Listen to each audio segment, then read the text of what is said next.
Hello?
Hello?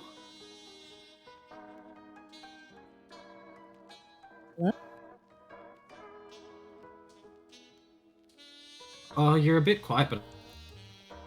A bit quiet.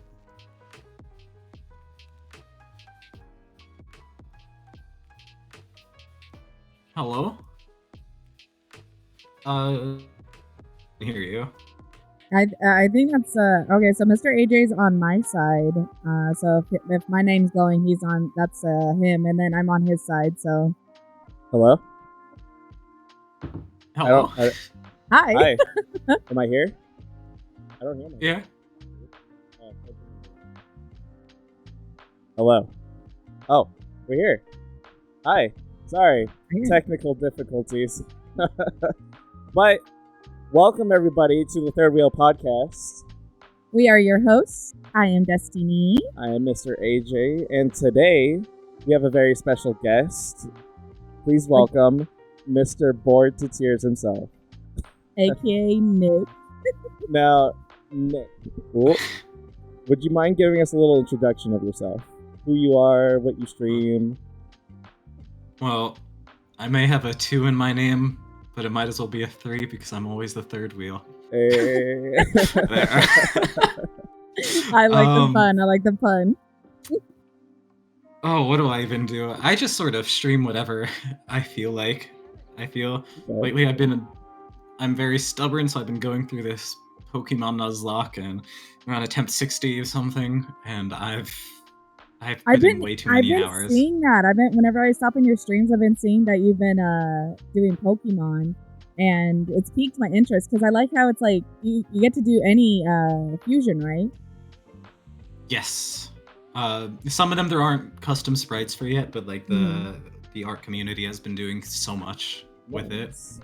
I think it's actually really awesome. Like I think the one time I was in there, I saw like a Eevee with a Piplup, I think infusion of some sorts, or it was like a Piplup.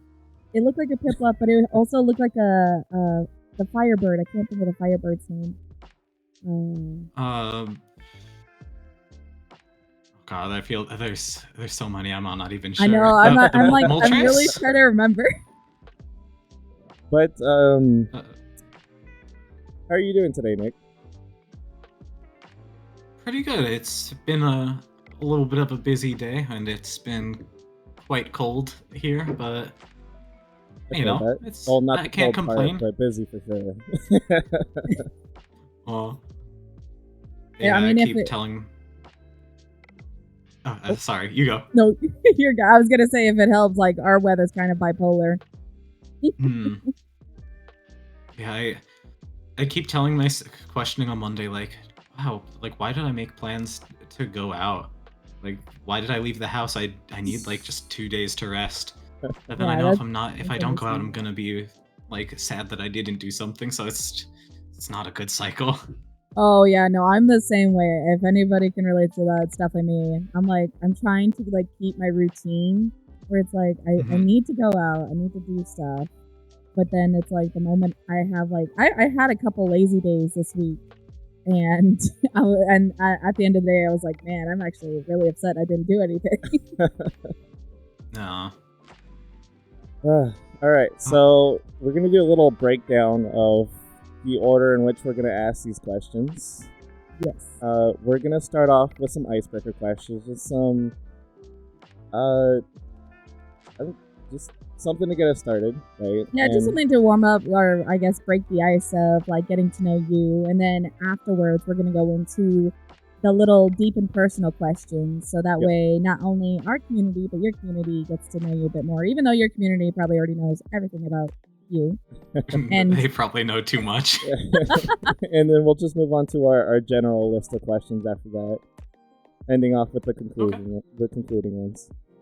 Yes, we are going to be doing these questions while we're in game, so it's going to be interesting. We're probably going to be asking these questions and then the killer's chasing us. And we will have a little pop quiz section in there as well. It'll be during an intense moment for you, Nick. An intense moment for you. So. Oh no, pop quiz about what? This one's gonna be pretty simple. It's gonna be about your favorite things. So god, that's not simple. Super simple and easy to answer. It's super simple. No, it's not that simple. Oh boy.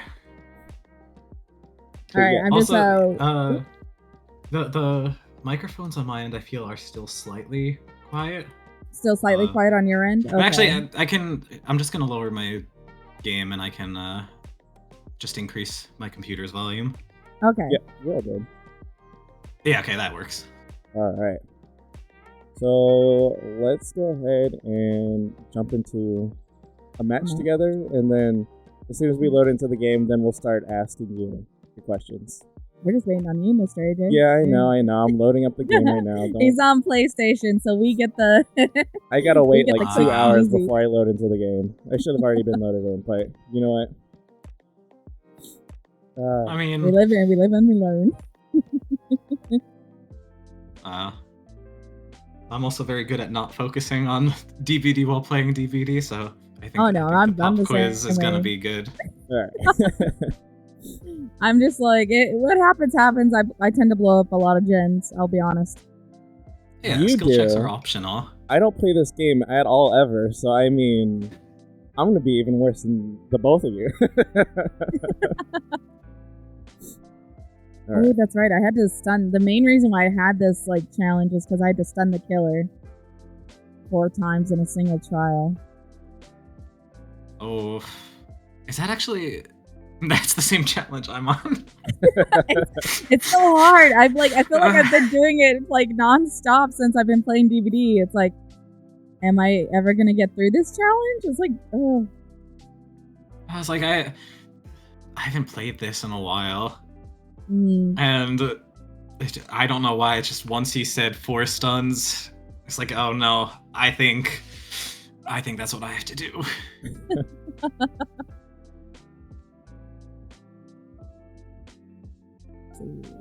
I'm also gonna change my audio a bit because the game is like blasting in my ear. I know, same. I just loaded into the game right now and it was blasting my ear. I could barely hear what you guys were talking about. I was like, oh no, I need to turn this down. I think 40 is about good for my end over here.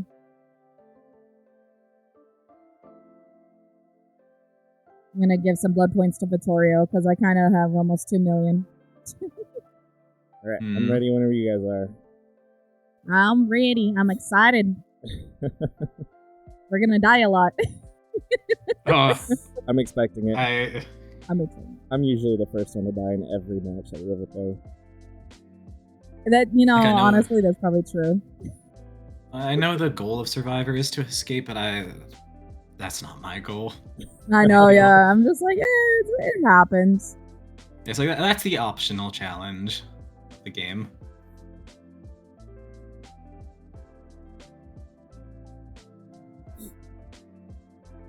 Have you hit anybody to P100 or any Survivor? Oh yes. Sorry, the question just started. Sorry. Oh no, you're good. No, you're good. Have you hit anyone? And I was like, wait, what? Man, we're really going with crazy questions first. Yes, I do. My first main. What outfit do I have on him? What is this? Ooh. He's supposed to have his sweater on. Aw, Jeff. I love Jeff. Very Christmassy what you had on there. Jeff is super Christmassy. I think it's still a Christmas sweater, so he's still... Yeah. But I have a soft spot for Yoichi as well. Yeah, once I hit P100 with Jeff, I told myself, I'm not gonna put in the time to do this again, because it... No, I was the same way. I finally hit Fung to P100, and then afterwards I was like, alright, I think I've had enough for a bit, so I'm trying to hit Twins to P100, and then afterwards it's... So you'll be like one of the two P100 twins? One of the rare P100 twins. I honestly, I don't think I've gone against the P100 twins. I know Linksy has hit P100, but... I feel like I'm the odd one out here because I don't have a goal for this game. I kind of just play it when Desi asks me to. Yeah. I don't even know the last time I played. I think it was December. Probably. How long have you been playing DBD for? I played it around when it first came out, like when Nurse had come out, and then a bit after Huntress. After Huntress came out, I played a bit, and then I stopped, and then I started back up again after Nemesis. So there was quite a big gap. Sounds like what I did. Yeah, it kind of sounds like what I did. I played DBD excuse me, whenever it first came out. And then I think I got really into Apex around their second season, near end of second season. So I kind of like... Okay. I still watched people play DBD, but I didn't really participate in it. No, I remember a lot of that. A lot of it was just Max's videos. It was a lot of Max YouTube. Yeah, Peppers. Yeah. By the way, I play this game so often that we're facing against the Onryo, you guys. Oh, we're going against Onryo our first match. He's got the hacks. He still sees like killer. He got them DVD hacks, you guys. They saw I was playing as Yoichi, so they just wanted to be a bit thematic. Yeah, they wanted to follow him with the lore. Yeah. All right. So, am I starting with the questions, Mr. AJ, or are you? You can go ahead and start it off. All right, Nick. I plead the fifth.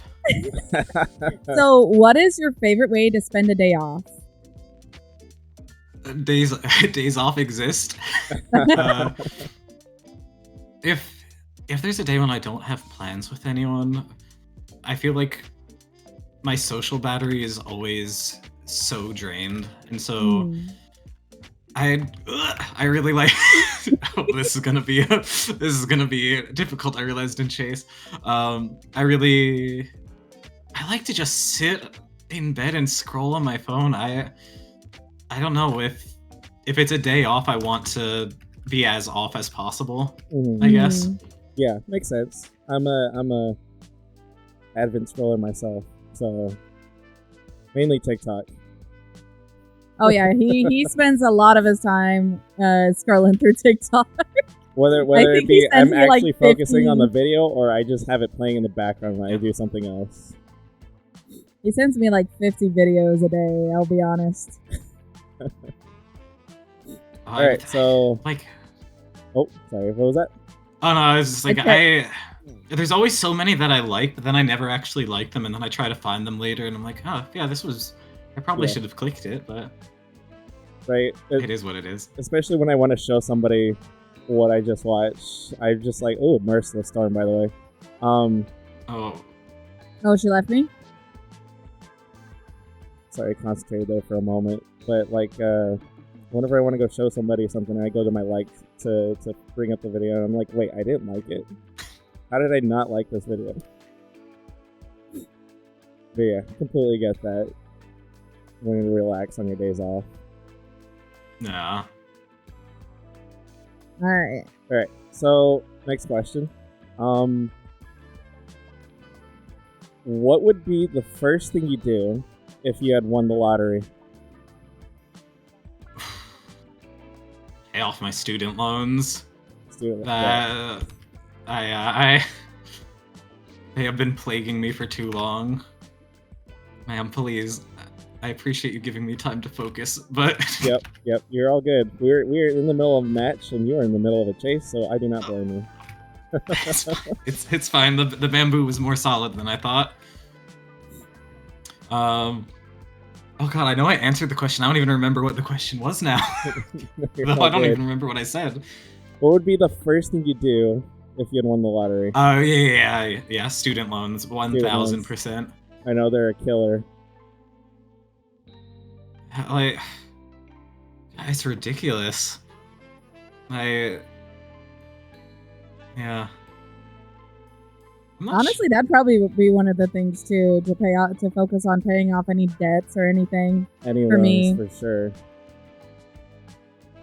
And like, I don't know, I feel with some of my friends that I'm still close with from university. Like, you know, the lottery's it's a big amount of money. Oh yeah. So I feel I'd be able to at least help them out with theirs as well. I think that's really awesome. That's actually very awesome. And I guess the next thing would probably just be trying to get a house. I don't need like a big house or anything. I just really want to get a dog, and I want to have the space to have a dog. So the house isn't for me. The house is for the puppy. The house is for the puppy. Yeah. It's all the puppy needs. I get that. I definitely want to get a house first thing, for sure. For my family, because a house is hard nowadays to get. Yeah. There you go. Oh, thank you. You're welcome. This is not going very well. It took a turn. Not going very well at all. She got me out just so she can slug. Alright, so alright. Here's the next question. What would be your ideal first date? So the laugh is like, oh shit, here we go. So my coworkers and all know this. I like to make sure that the date focuses on the person, and that it's not like that there's not anything external. So the people I've been dating, they don't know this, For the first date, I always have it at the same cafe here, so long as they live in this city. Mhm. I always try to get the same table. I always order the same thing. That way, the first date is just going to be judged based on them. Because I know, like, Okay. if I go to, like, if the first date is at an arcade, I'm going to have a good time regardless of who I'm with. So I don't want to do a Right. second date and then it's like, oh wait, no, I didn't like the person. I just like playing House of the Dead. um, so it's good for me to Okay. get the. No, I sort of standardize it. That's a good answer. I like That's that. actually really cool. No other variables besides who the person is. Yeah. So how's this first date going, Nick? I want to know.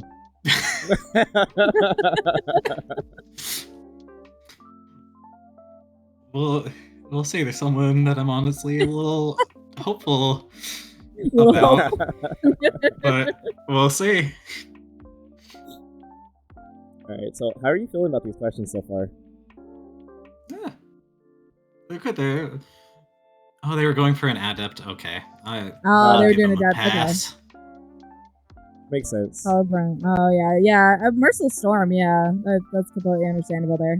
Well, that's got to be the easiest game of their life because we're not She paying gave attention to these games. Kissy! Wait, what? What? Wait, what? She gave me a kiss at the end. I was like, wait. Who's giving you a kiss? No, okay, so anytime a killer hits me on hook, I call them kisses. Okay. Oh, okay. I was like, wait, who's giving you kisses? So Anrio gave me a kiss at the end. I was like, it's definitely not me right now. I thought you meant that like they wrote a kissy face in chat at the end, and I was like, oh, I guess I left too soon. Oh my goodness. You know, honestly, it wasn't too bad so far. The questions are funny. I love Nick's little laugh during the date. What do you mean? Like as soon as the question is asked, you're like, the laugh is just like, oh my gosh, I loved it. But I love the date. That's actually very cute. I think that's really awesome. So what we're gonna try to do is keep the main questions that we're gonna be asking for during the matches, and then outside the matches we'll just outside the matches we'll have like a little up, conversation. Yeah. Outside of the matches, we'll judge the responses. Yeah, we'll judge the responses. Or we'll just say random things like she gave me a kissy. Oh my god. Oh my goodness.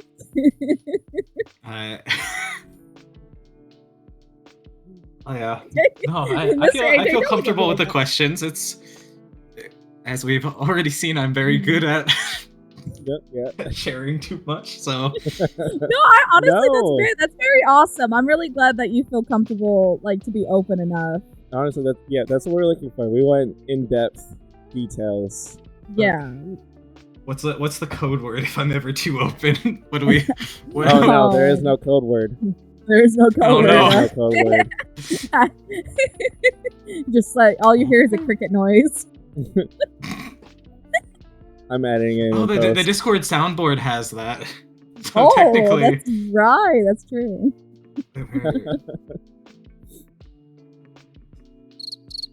There we go. I was waiting for it.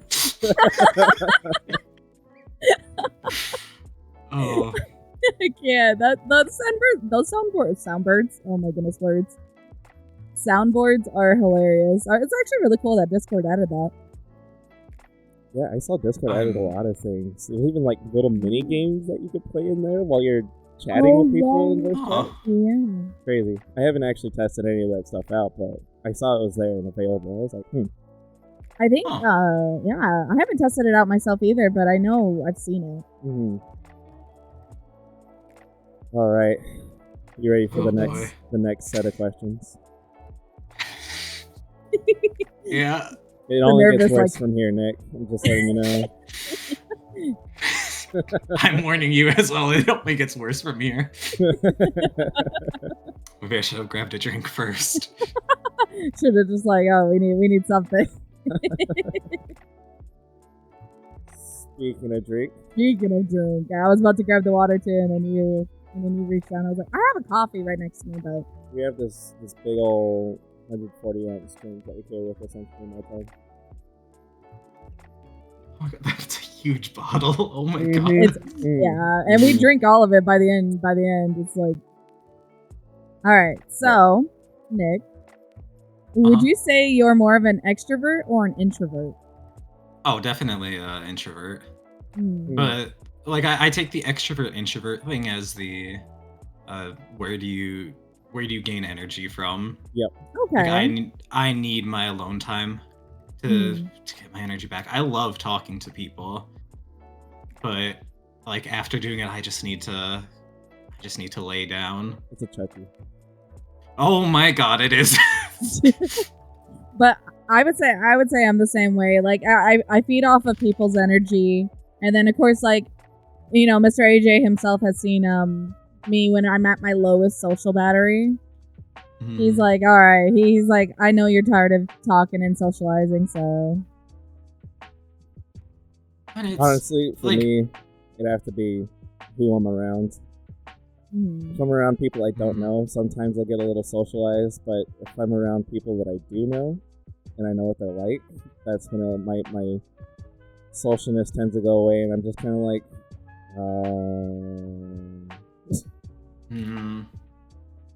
Yeah, newer people definitely drain it a lot faster.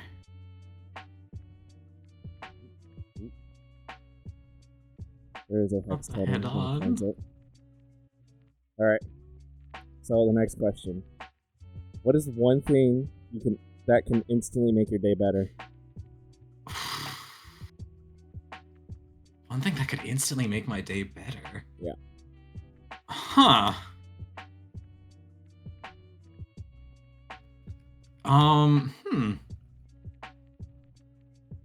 Dogs. Dogs? Yeah. Any specific kind of dogs or just dogs? Most dogs. There's some like, yeah, there's some like, I'm not really a fan of super small dogs though. So like, a Chihuahua, no. Like if I see a pug or a bulldog, I sort of get a little sad. I think. Oh, we actually have a pug. Speaking of pugs. You get sad if you see a pug or a bulldog? Why?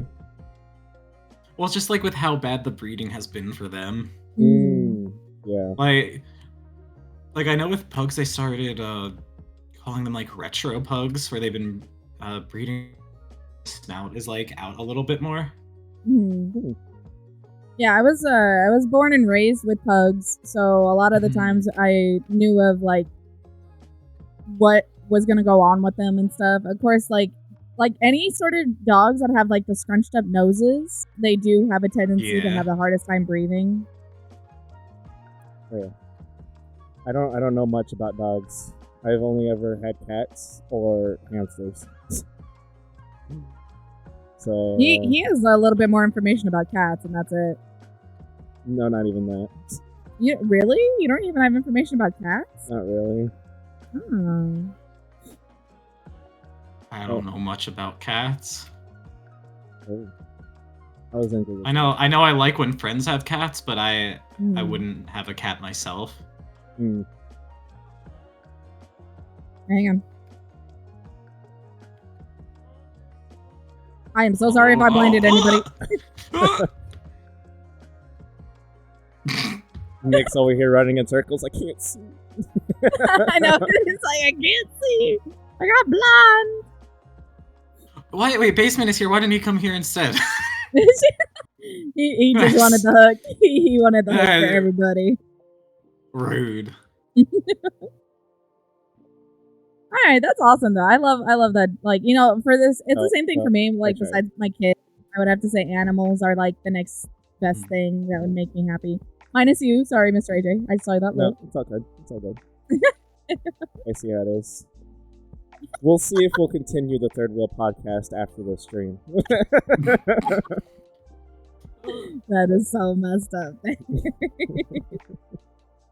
All right, now, Nick, we're on to the more deep and personal questions. Okay. All right, so what did you... Oh, Oh. Oh. something's going on. Oh shit, with the pallet stun. All right, so what did you want to be when you were growing up? Oh boy, at what stage of my life? Because Probably like whenever kids are first like, oh, I want to be a doctor, you know, I want to be a firefighter. So probably around the age of 5 would be a good start. Okay. And if it's changed throughout your entire childhood, you want to explain that too? Oh no, it definitely has. I do remember when I was young. It's like before 5th grade. I I had my dream was to work at Petco. Okay. I just wanted to work with animals. Then I remember in my 5th grade yearbook, it was I wanted to be a rock star. Okay. Okay. Did you pick up an instrument because of that, or? It was never with it. It was never from that. The instrument that I did play was was the clarinet, which wasn't a very rock instrument. I mean, you could probably still make it into like a rock-ish instrument. Like if you do like electrical clarinet, if that's a thing, you know, like. I don't think that's a thing. Is electrical clarinet? But we should make it a thing. I have seen somebody hook up a clarinet to a guitar pedal. So basically, they'll change the tones of the clarinet and whatnot through playing it. So I mean, it might be a thing. That would be a best guess. That'd be kind of cool though if you could do that to a clarinet. What did I want to be after that? There was a period of time I wanted to be a psychologist. Okay. Then my senior year of high school, I wanted to be a bartender. Okay. And then I majored in biology, and the dream for a while was I want to be a university professor. Like, I really like teaching. Thing is, I like teaching. I hate doing research. I love learning about things. I hate research. It's like, I can't go through with getting a PhD, which is filled with research, just to be a professor, where then I'm going to have to do research. Honestly, that'd probably be my mindset. Like, oh yeah, I want to do this, but I really don't want to do the research right now. Honestly, I feel that any time in school where I would have to actually take the time and studying was like the hardest part for me. I couldn't do it. I mean, I passed every class flying colors, but I could not study for the life of me. Studying is... Yeah, I can't focus. Me neither. It's very hard for me to focus as well. I'm like one of those that's like, I tend to, like, I know a lot of the times teachers would ask you, are you like a visual learner, an audio learner? You know, even doctors' offices have been asking that recently, where I went into my doctor's appointment and like one of the questionnaires is like, how do you learn? How do you study or stuff? And it's like either visual, audio, by reading or by drawing. And for me, I did better doing online school than I did with a teacher teaching me.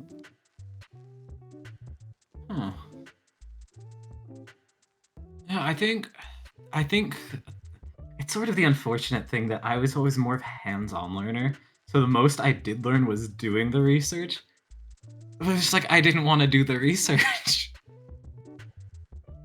It was unfortunate, but it is what it is, I guess. Yeah, I don't know what it's called exactly. Like, I just had a hard time focusing. The teachers were going too fast for me. So for me, I was like trying to keep up with what they were teaching. Math is not my forte. I'll be completely honest. I am terrible at math. But reading and writing and stories and all that, I'm your girl. I got you. But math, I did the worst at. But whenever I did online for math, I ended up actually passing and getting a great grade that I'd never gotten before. Yeah, during her junior and senior years, I was the one who was doing all her math work for her.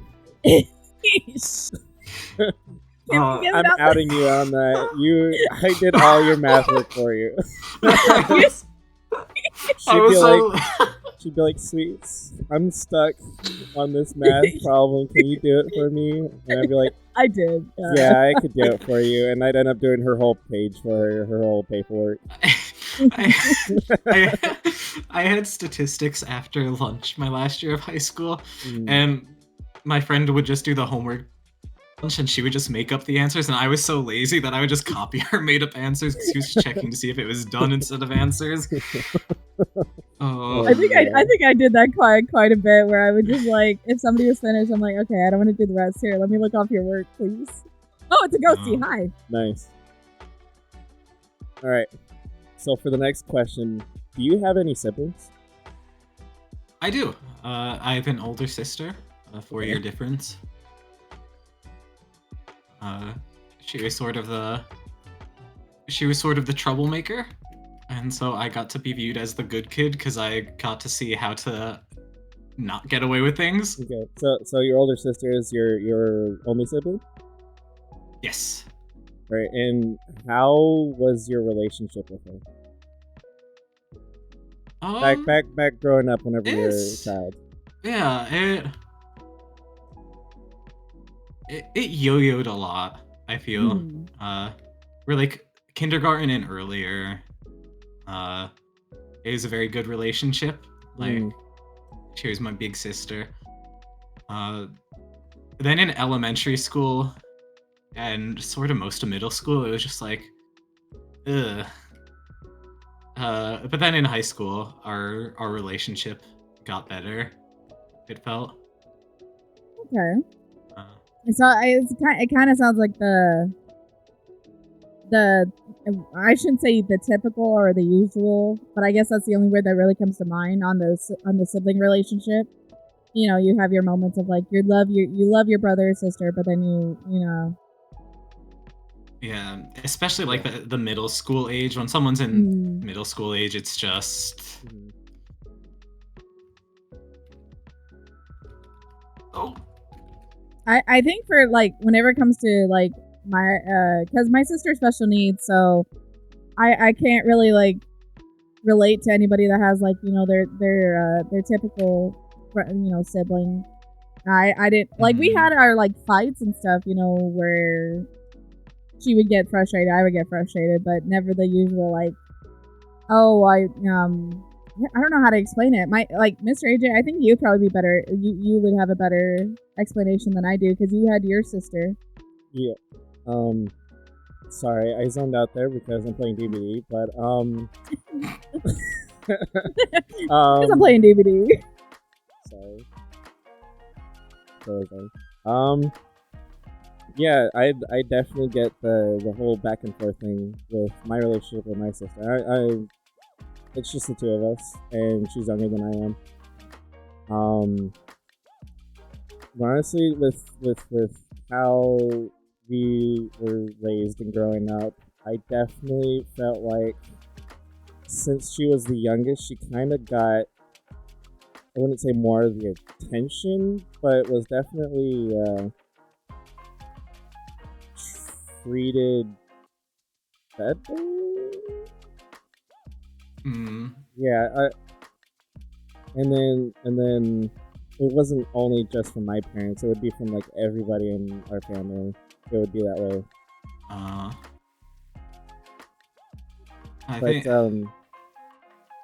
Sorry. What was that? I think at least I feel with parents that it's usually with the first kid, there's more.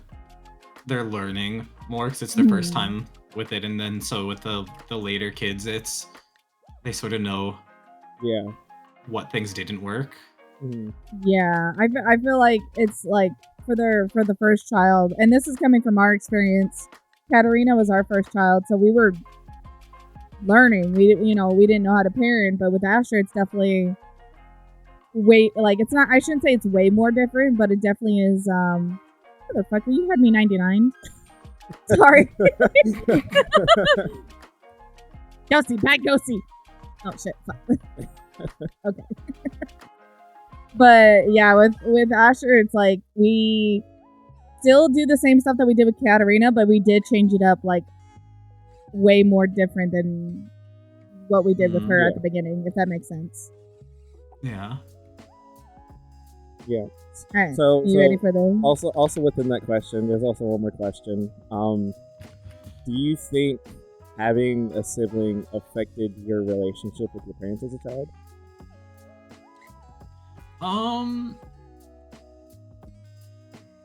No. Not for me. I don't think. Okay. Again, since she was the troublemaker, it was more, yeah, that. I guess I don't want to use the word luckier. That's the wrong word. Oh no!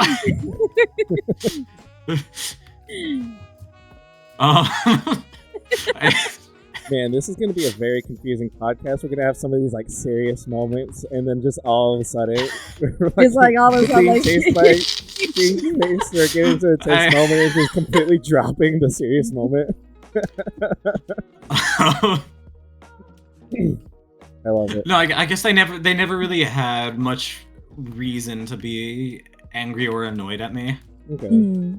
I guess, and then it was always, if I did do something, it was, oh well, my sister did X, and it was worse. So it'd be kind of like. So it's like, you didn't do as bad as your sister type of. Yeah. Yeah, I think that's Okay, so I don't know. Okay, so let's see how this one is. Did I ask this one? Yeah, go ahead. Yeah. Okay.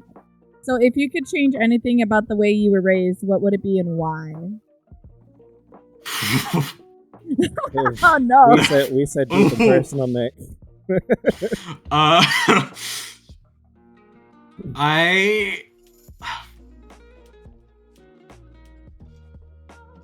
boy.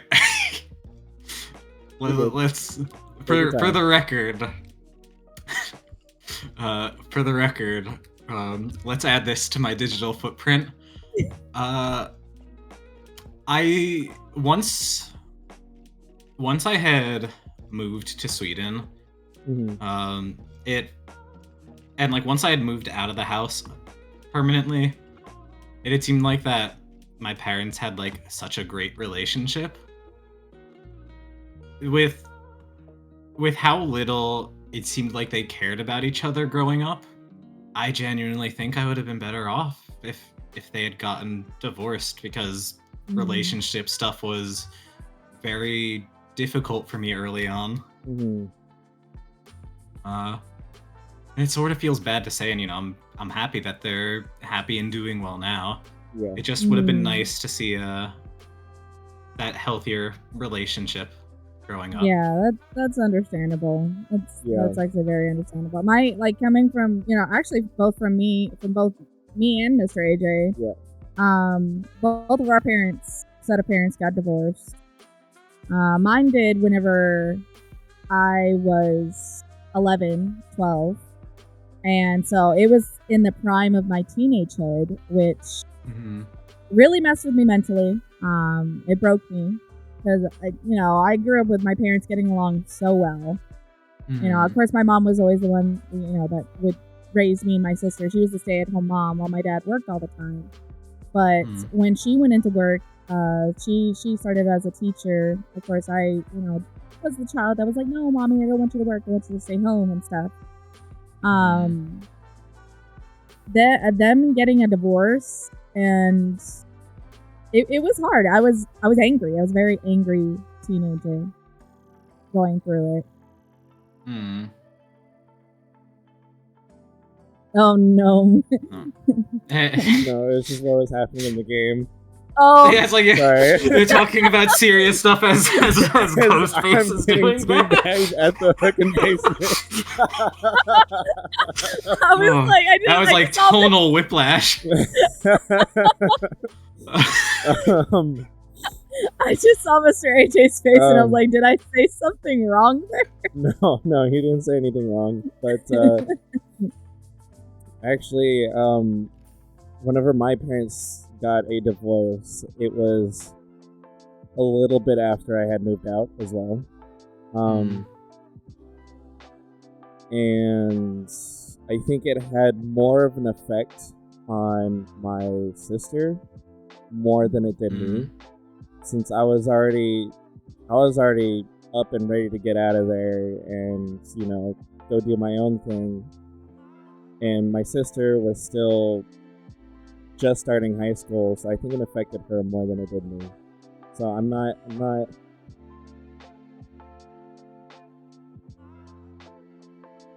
sorry, my brain lagged there for a moment. Is your brain fart there? Yeah. But anywho, how are you feeling about these questions so far? Oh, yeah, they're not as scary as I thought, but as you say, they're gonna get worse. So yeah, they might get worse. I think the Demon Personal, like, because we're about done with them. We're pretty close to just the general questions. Yeah. But yeah, as like the Demon Personal, I was just getting to know, like, you know, who you are and why you became, you know, who you are today type thing. Yeah.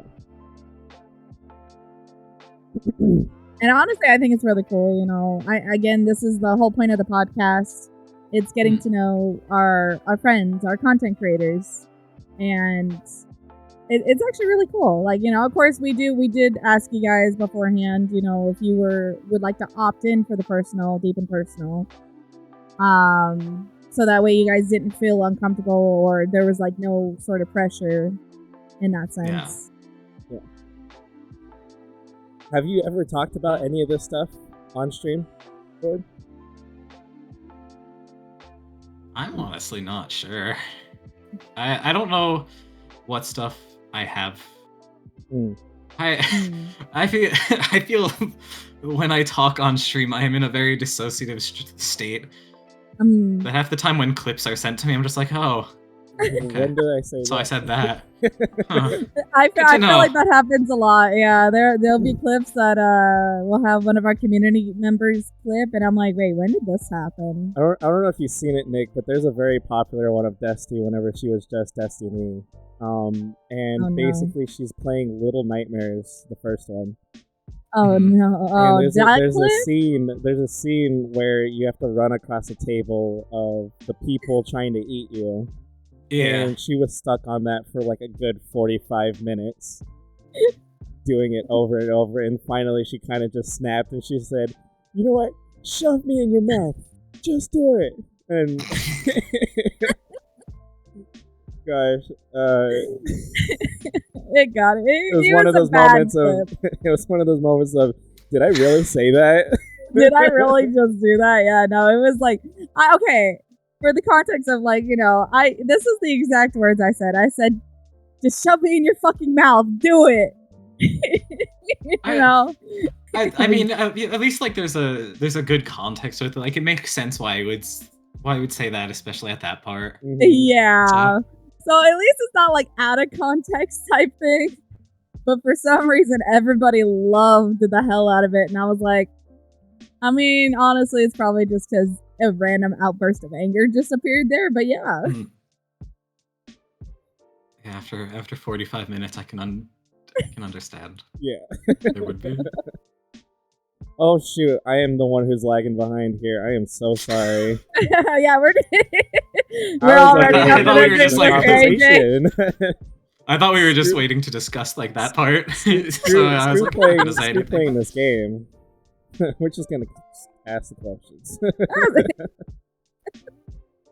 Honestly, though, it's like, you know, again, if you guys didn't know this, for both ours and Nick's communities, We actually met Nick during Fogaholics. I went against him as killer, and he was a scary good killer. Wait, it was during Fogaholics? Yeah, during Fogaholics, yeah. I know that your name was mentioned during Light in the Fog, but I didn't really get to know you like personally more until Fogaholics. Oh, okay, yeah, because I was gonna say Light in the Fog is where I remembered your name from the first time, but yeah, okay, no, I remember. Like I told Mr. AJ, I was like, I know Nick from Light in the Fog, but then he's like, oh, and then whenever Uni did the Fogaholics event, that's whenever I got to know you a bit more, and I was like, oh shoot, and we went against each, like you were our killer for my group, and I was like, oh my gosh, he's scary good. What the heck? I don't even remember playing. I remember vaguely the tournament, but I didn't remember killing for it. I don't remember even the setup of the tournament, honestly. I think I played as twins, and I freaked out. This is whenever I was still behind the scenes, and I was kind of just he was still doing behind the scenes. I was doing social managing for Dusty over here and promoting her and making sure that everything's good for good on stream and for stream and whatnot. So I hardly remember that time as well. I remember like bits and pieces for sure, but and then of course we invited Nick during Peace in the Chaos, which we are holding again this year. I'm excited. We're gonna get the word out soon. We're actually gonna hold it twice this year. Once for DVD, and then we're gonna do a second one later in the year for Apex. And it's gonna, the proceeds are gonna go to NAMI for the first one again. Peace in the Chaos is for mental health mainly. I started it mainly for mental health, but we're gonna try to expand it this year. Yeah. What? Was I on a... Like, did I both kill and survive, or did I only kill? We broke Nick. We broke Nick. It's already begun. Broken. I know for Uni's tournament, it was both. We each took a turn as killer. Okay. And then, oh, no, that was, yeah. Man, now I'm broken. My brain's like there are like so many Dead by Daylight tournaments that it's just... I know. I'm like, I know I was on a team with Javas too, and I was like, I know, and that was for your event that you were hosting. I was a part of Java's team, and we went against Heartless during that time too. Heartless is another scary killer. Yeah. Yeah. Brain work. Okay. Right. I think my memory's slowly starting to get there. All right. Ooh, either Nemi or Wesker. The next question. So, is there any one moment from your childhood that you will always remember? Celeste. Oh god, this is bad coming after talking about bad memory. No, you're good.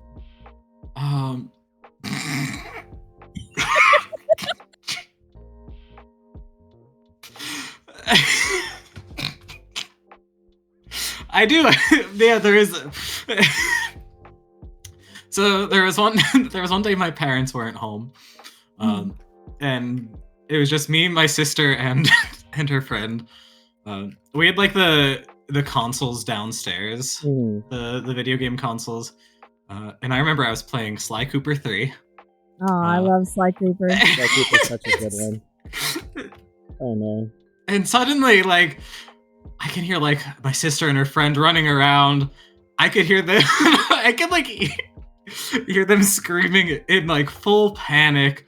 I hear my sister screaming outside for my dog. Champ, get in here! Oh no! Oh no! I just stayed downstairs. I don't know what my thought process was. I don't know if it was just, oh yeah, this is how teenagers act, or what my brain was thinking. But so it turned out, so my grandma's house was around the block, and my cousins from New York came to visit. Right. We didn't know this, so they decided to stop over. And the way they did that was by knocking on the windows. Oh no! and hiding.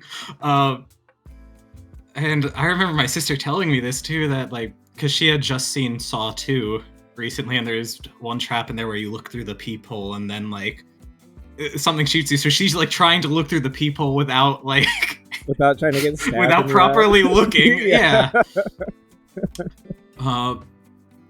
You know, so for me it was I just heard a bunch of screaming, and then eventually I came upstairs and I saw my cousins. Meanwhile, it just seems that my sister was going through my sister and friend were dealing with a horror movie situation, and I was just like, okay, this is cool. Oh my gosh. So on the bright side, if I ever, I guess, was in a horror movie, I would not be the person to go and investigate, but I would also be the one to leave someone behind. Oh my gosh. That's great. Oh, memories. That's actually pretty funny, though. I love that. All right, so that was all the deep and personal questions. How'd you feel about those? They weren't. I didn't embarrass myself as much as I thought I would, which is that's good. All right, so moving on to our more general questions. Who did you look up to as a child? Huh.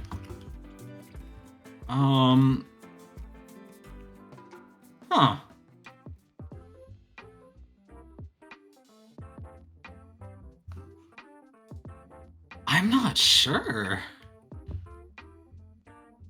I mean, it could be like in any part of your life. Like, it could be family members, or it could be a superhero, or it could be, you know. It could be like it could be a content creator, even, you know.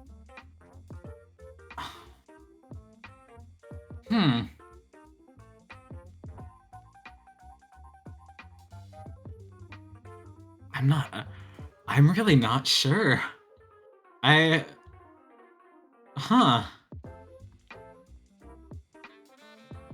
feel there should be someone that I look up to.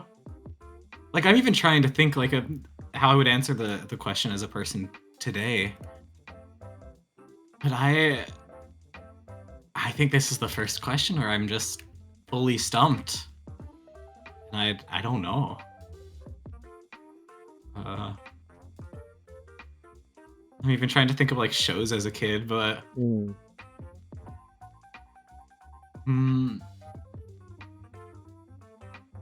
yeah, I know this. Yeah, that's a boring answer, but I can't think of anyone, which maybe sounds bad. But yeah.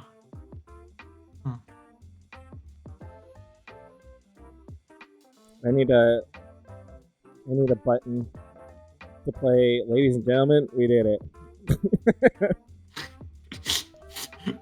We stumped him, not with the question we thought we would, but you know, right? it still did it.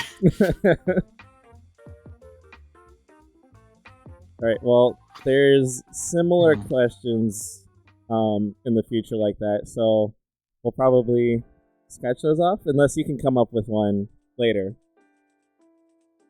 Okay. So what was your biggest goal growing up? Biggest goal? Yeah. I just realized I went in full quiet mode, by the way. I was running the Wesker. I think because this was sort of the big must for me. So not necessarily when I was too young. I guess it started in high school.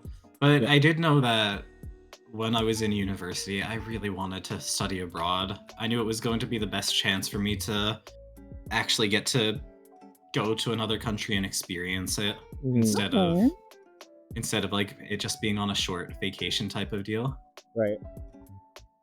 I think that's really awesome though. I still want to travel out of the country. I mean, I've gone to, I always keep on saying New Mexico. I've gone to Mexico and that's it. And I haven't been to Mexico, but New Mexico is also really nice. New Mexico, yeah, we have Mr. AJ has family in New Mexico that we try to see twice a year. So Yeah. All right. So here's the next one. When was the first time you picked up a video game?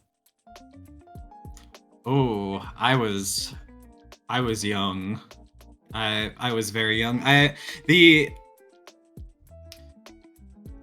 oldest memories I have of it, there's home videos that we had of being really young. Oh yeah. And I do remember like playing Sonic on the Sega Genesis. That like I don't have memories of that. That's just videos. Right. I do remember we also had the original Nintendo, and I don't even know where my dad got this from, considering that this was like late 90s, but he ended up getting a hacked NES cartridge that had like 100, 200 different games on it, and a lot of them were like smaller Japan exclusive games. Right. Okay. And I have no idea what it's called, and it probably would be easy to look up, but it was like this puzzle game. And your character sort of looked like an Easter Island head. And I can like picture the soundtrack so clearly in my head too. I just have no idea what it's called. Honestly, I've never seen anything like that. So I wouldn't have the slightest clue what game you're talking about. Maybe I'm gonna have to. No. I recognize, like, I can hear the music of it in my head, so I know I'm not like gaslighting myself. Right.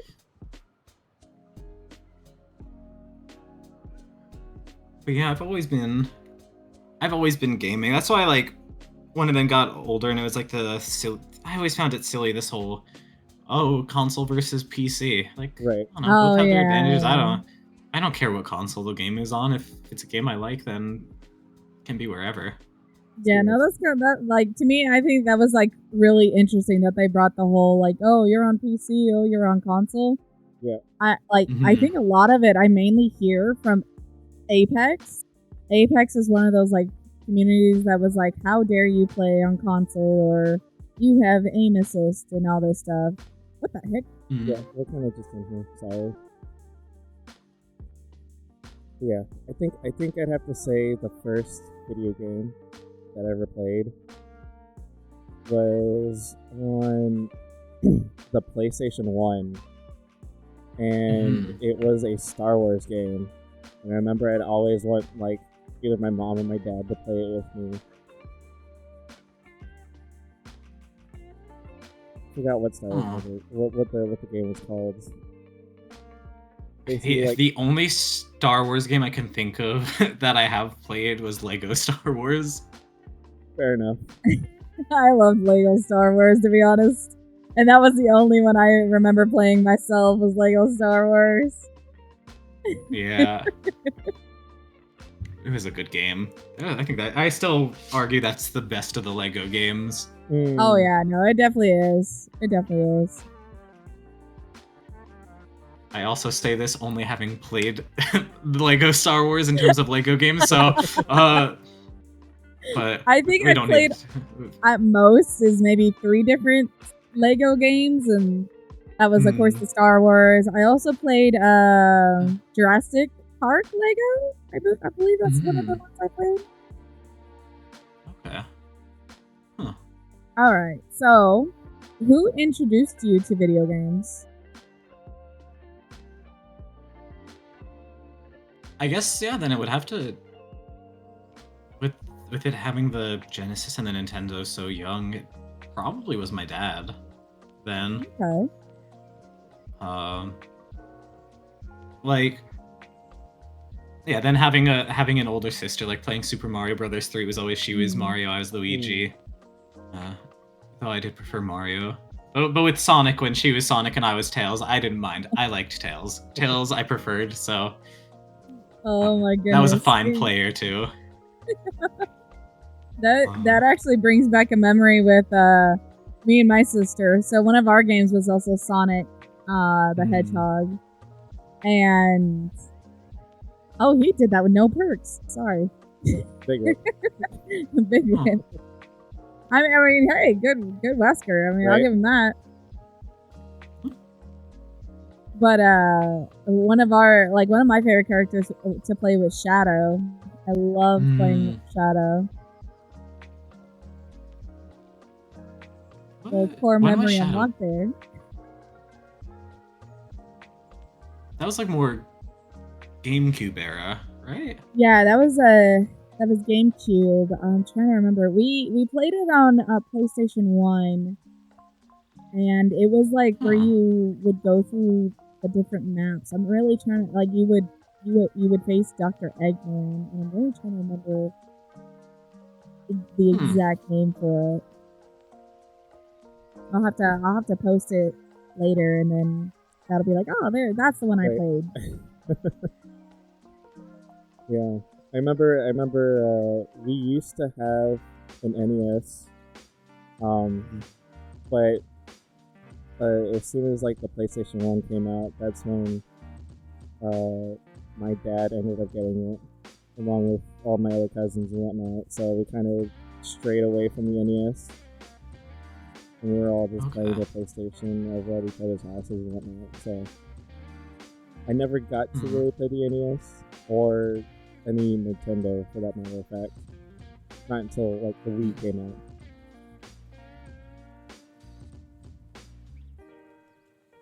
Oh, that's interesting. Actually.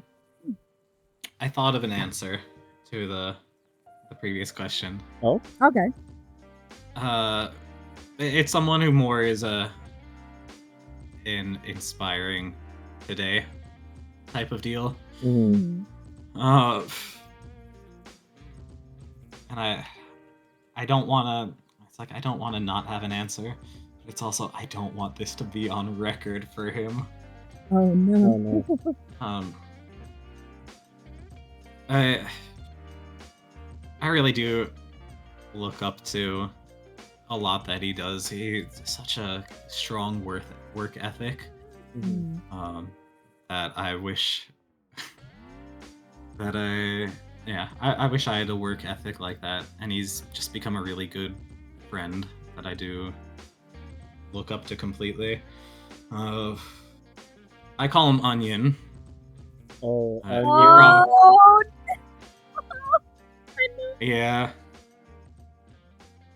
Yeah, ever since like the Light in the Fog, him and I just clicked instantly as friends, and yeah, he does a lot of good things. Yeah, he's a cool dude. He is amazing, honestly. I can understand the whole connection thing, because like I think I was so awkward going into, like it took a lot for me to do the Light in the Fog thing, to send in a clip and stuff. But after meeting you and Onion, because I joke around and call him that too ever since I first heard you call him Onion. And he there's just something about him that like you have a he's got a really good charisma to him. He does. Every time you speak to him, it's always like, yeah, I don't know. I do love it. I think that's really awesome though. Like to have him be like part of that inspiration. Yeah. It's like, will I apply myself? No. I'm not going to. But I see all he does, and it's yeah. Honestly, like the stuff that he puts out, there's so much like I look up to a lot of people going back onto it. I look up to, like, he's one of the definite people I look up to. But I see all these amazing content creators that put out, stuff that I was like, I wish I could do that, but it's like I don't want to give the effort to do. Yeah. I'm like, That's a lot of work for me. All right. So since we're already getting to the next match, I'm gonna go ahead and ask the next question. Yes. What is it that you like most about video games? This is a more general question. Whoa. Nothing. You don't have to go into specifics unless you want to.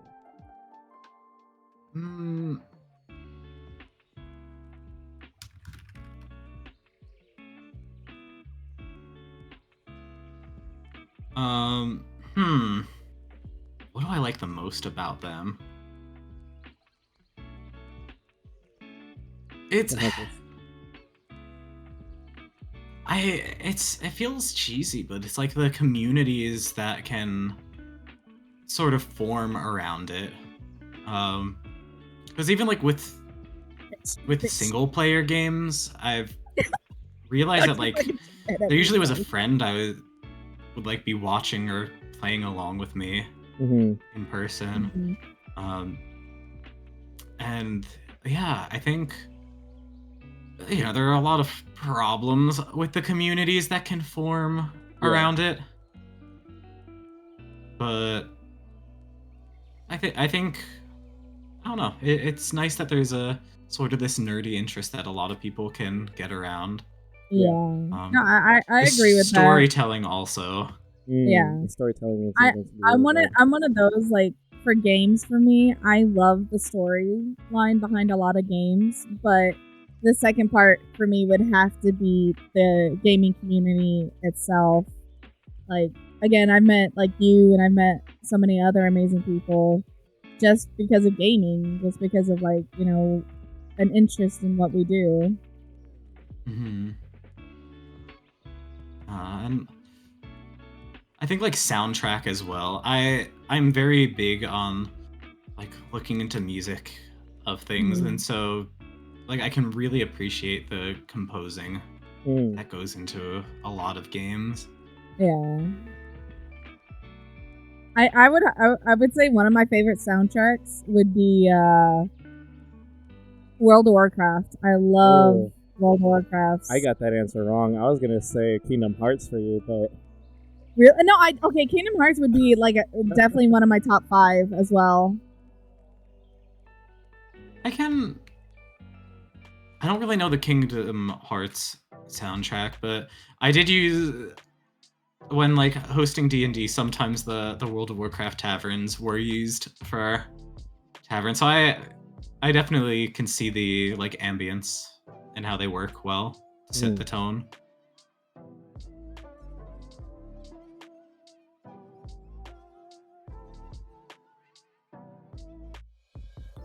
Right.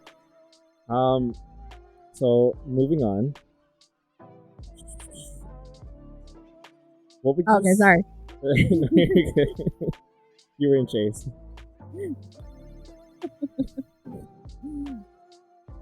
What would you say your top 5 games of all time are? Oh boy, of all time. Is it okay if like I have a sort of a series? Oh yeah, go for it. Game? Yeah, you can make that into one game. It's fine. Okay.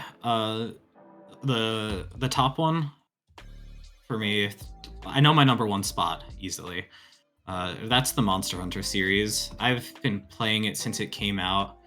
The second one, it never came out in the States, and so we ended up getting on eBay a copy of it, as well as a Japanese PlayStation 2, so that way we were able to play it. Nice. But I couldn't read anything in the game, but right. it's the series I spent the most hours on easily. Nice. What do you do inside the game? I don't think I've ever heard of Monster Hunter, so you just literally fight monsters. It's like a fantasy adventure. You can be in squads of 4. Yeah, I've heard bits and pieces of Monster Hunter. With the last generation, when World came out, that sort of moved it away from really just being big in Japan. Yeah. And I think I've seen that like a lot of like really big streamers have started playing world because of the announcement for the new one. So that's my reaction to it going mainstream. Nothing happened to me. Alright, so we got Monster Hunter. Yes. Octopath Traveler. Easily my second spot.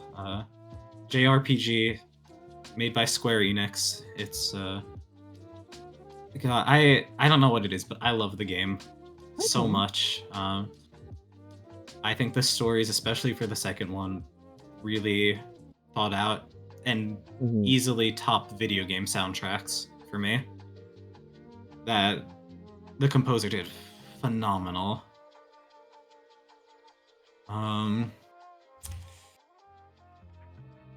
Okay, now's where it gets more muddled down, because the first two I'm very set on. Yeah. I need to think of all the games that I have played. I do enjoy like the Soulsborne games and Bloodborne. Well, I've just hit different. Yeah, I've definitely wanted to get into some of the Souls games. Not Dead by Daylight with how this Huntress is behaving. Yeah. No, she's being fine too. She's not even tunneling or anything. I'm just realizing that I'm gonna be first dead again. I got tunneled out. Oh. yeah, Destiny's just sitting here. I'm just here. I'm just like watching. I'm watching you guys play, and I'm like, yeah, this Huntress is.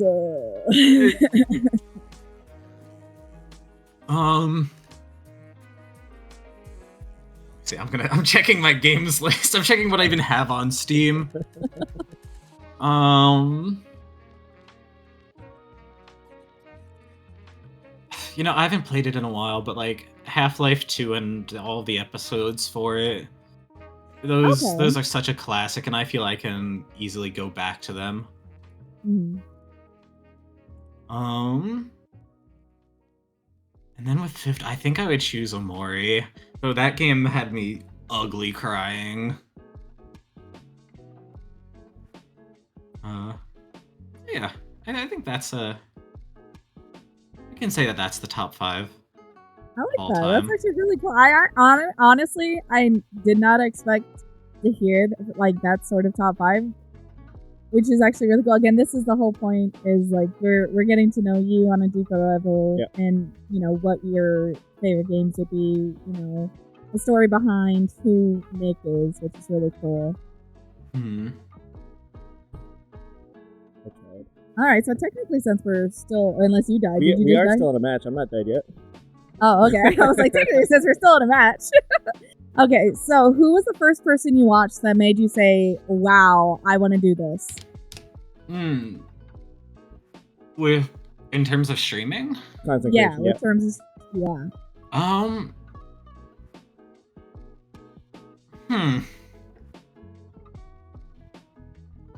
I don't think if it was necessarily that there was a single person. Like I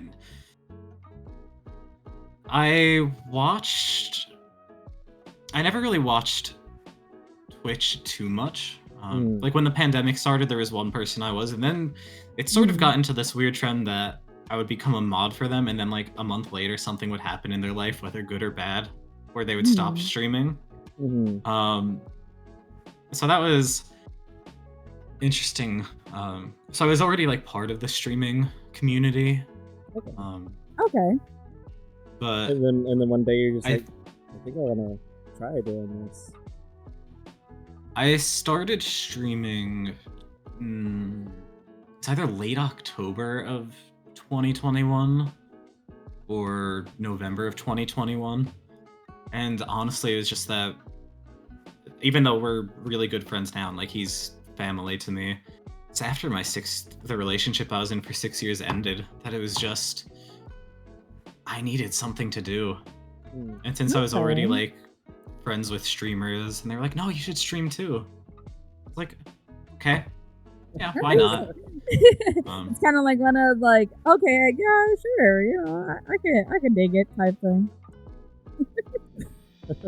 Hey, I gotta use my funny terminology. And I feel like I always have to. What was I gonna say? What did I even just say? Oh yeah, so one of the things, like, it always was more comfortable with someone watching. Mm-hmm. Like, when playing games, I liked having someone there. Right. And that was the thing. My ex, he didn't really play games much, but he always watched Okay. me play games. And then it sort of became the point of, like, I really want to play games. Like, I don't have that much fun if I'm just playing it alone. And so I think that really was the big push. I could see that. I could definitely see. Honestly, I think going back to your, you know, I don't really want to watch people. I want to be able to do it for myself. I did that with Mr. AJ. He actually, like, yeah, I played Dead by Daylight, and he would watch me.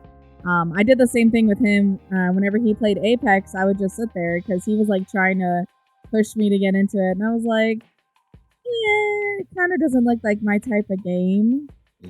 No. I ended up falling in love with it after, because it was actually during their beta whenever you started playing it, season 1 or season 0? Season 0. Season 0, yeah. You started playing it season 0. Yeah. And I didn't get into it until the end of season 2, the start of season 3. And I ended up loving it. Of course, I did get my burnout eventually because solo queue sucks. Yeah. Oh yeah. So solo queue for most games, like. I think a little after that, Bestie was like watching a lot of puppers, and then she said, you know, I want to do that. So we came up with this plan for J Gamers, what it is now. But I kind of chickened out of it, and I was like, I don't think I'd be able to do this type of stuff. He's like, yeah. He was a little bit of like, I don't feel comfortable right now, which I completely understood. Yeah, and then it turned out Bestie, she still wanted to do it, so we came up with this whole thing for her. Mm-hmm. And then after watching Bestie do it for a while, that's whenever I was like, you know, I think I want to do this too, and I think I'm ready for it now. So, and I was like, hey, so remember whenever we said we wanted to do it together? You want to do it together? Yeah. Like, streaming is such a weird thing, almost.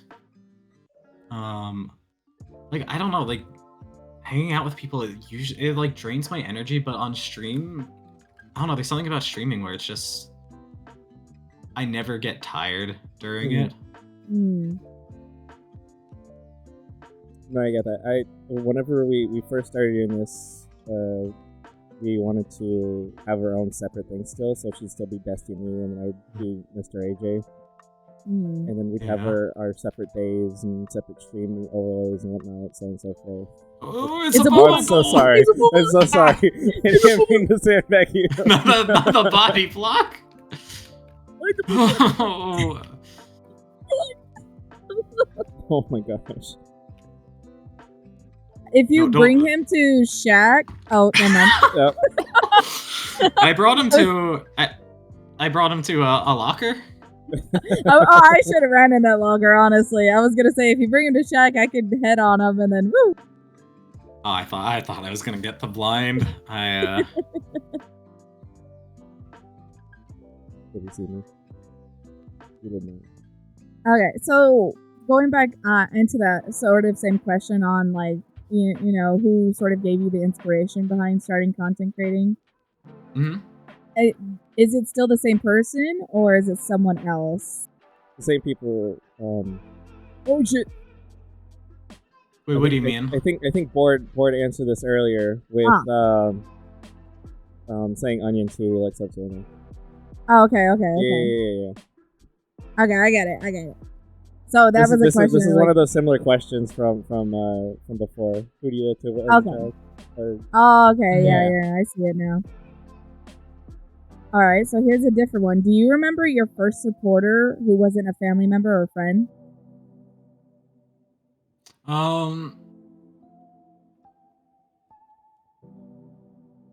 Okay, so like someone that I ended up meeting, like Yeah, somebody that you after. ended up meeting. Yeah. It could have been someone who just dropped in the stream and then they stayed there, or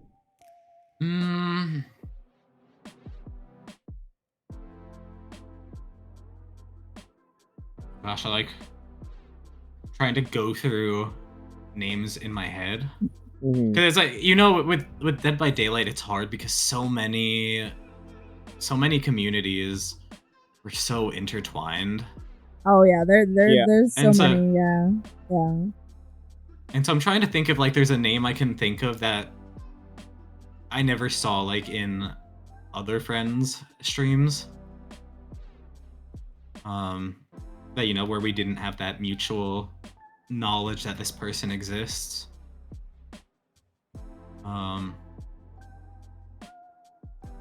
Booba's coming, by the way. If you want to run him by this locker. That's a good question. I mean, there is someone I sort of can think of that he was involved in other people's streams, so the name like was recognized, but it was actually because of indie horror that I feel he stuck around. Nice. And he's become a really cool person and a You want to pretty give a good shout friend, out I'd to say. whoever that is? He knows who he is.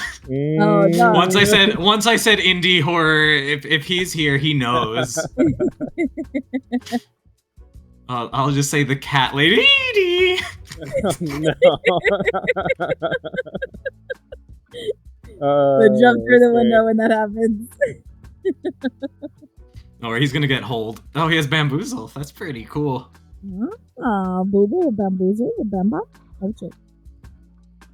Hopefully he doesn't see the shiny tattoos. All right.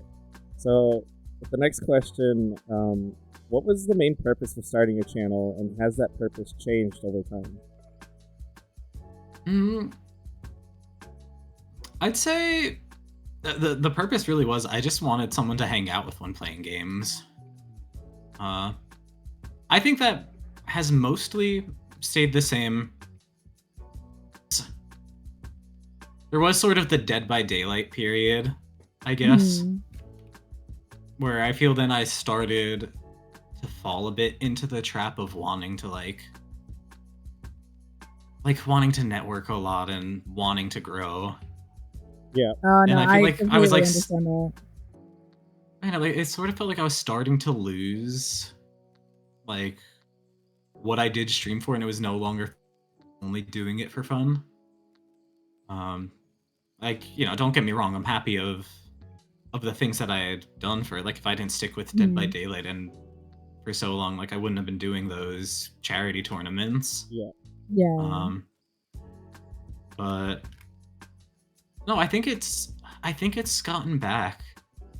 Like, I don't have a schedule anymore. I just sort of do what I want, you know? Yeah. Community members I'll be goofy for. Right. If someone annoys me, or if I know that like one of my friends is sort of annoyed by someone, I'm just gonna ban them from my channel. I'd rather like my friend here than the stranger. Right. I know that's completely understandable. Yeah. It's then a bit awkward when seeing them like in other friends like channels, and it's just like him. It's like, oh. Probably why I'll never go to TwitchCon because I ignore the unban requests. Well, I read them, and I screenshot them, but I don't. Oh, this is the first Mori of the night. Oh, you're getting Mori'd. Nice. Oh, I didn't realize that the Bubba brought a Mori. Neither did I. Alright, so this next one's going to be kind of like a multi-question in the same section type of ordeal, but we did a little research into your Twitch channel, right? Oh, okay. And we noticed a couple of things. Okay. One of them we've already asked you before, personally, but yeah.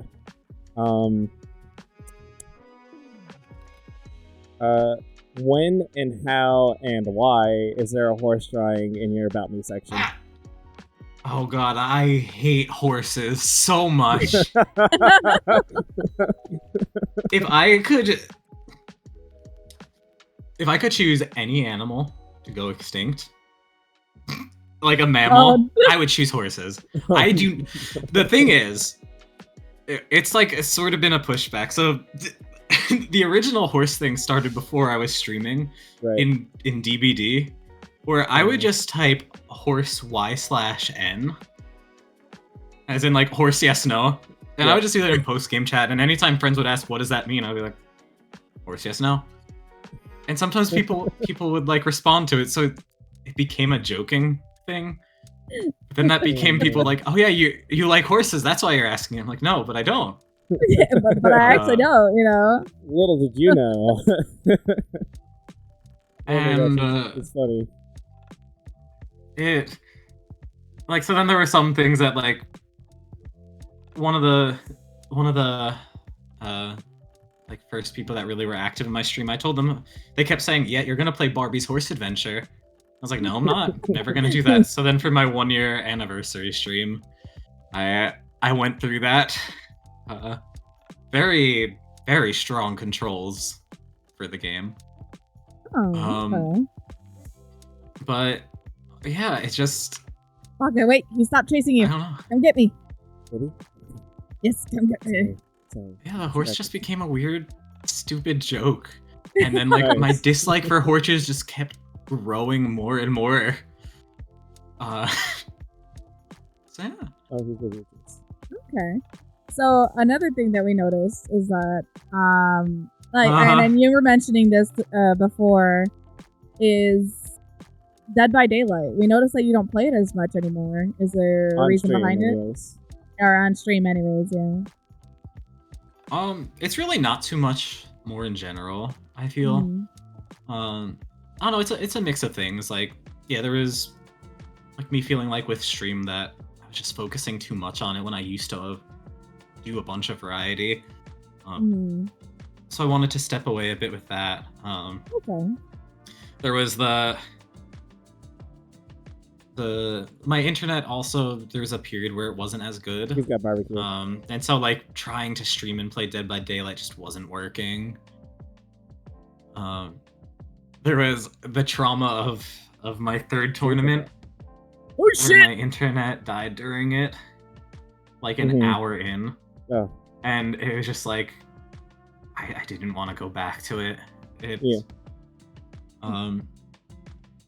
But I don't know.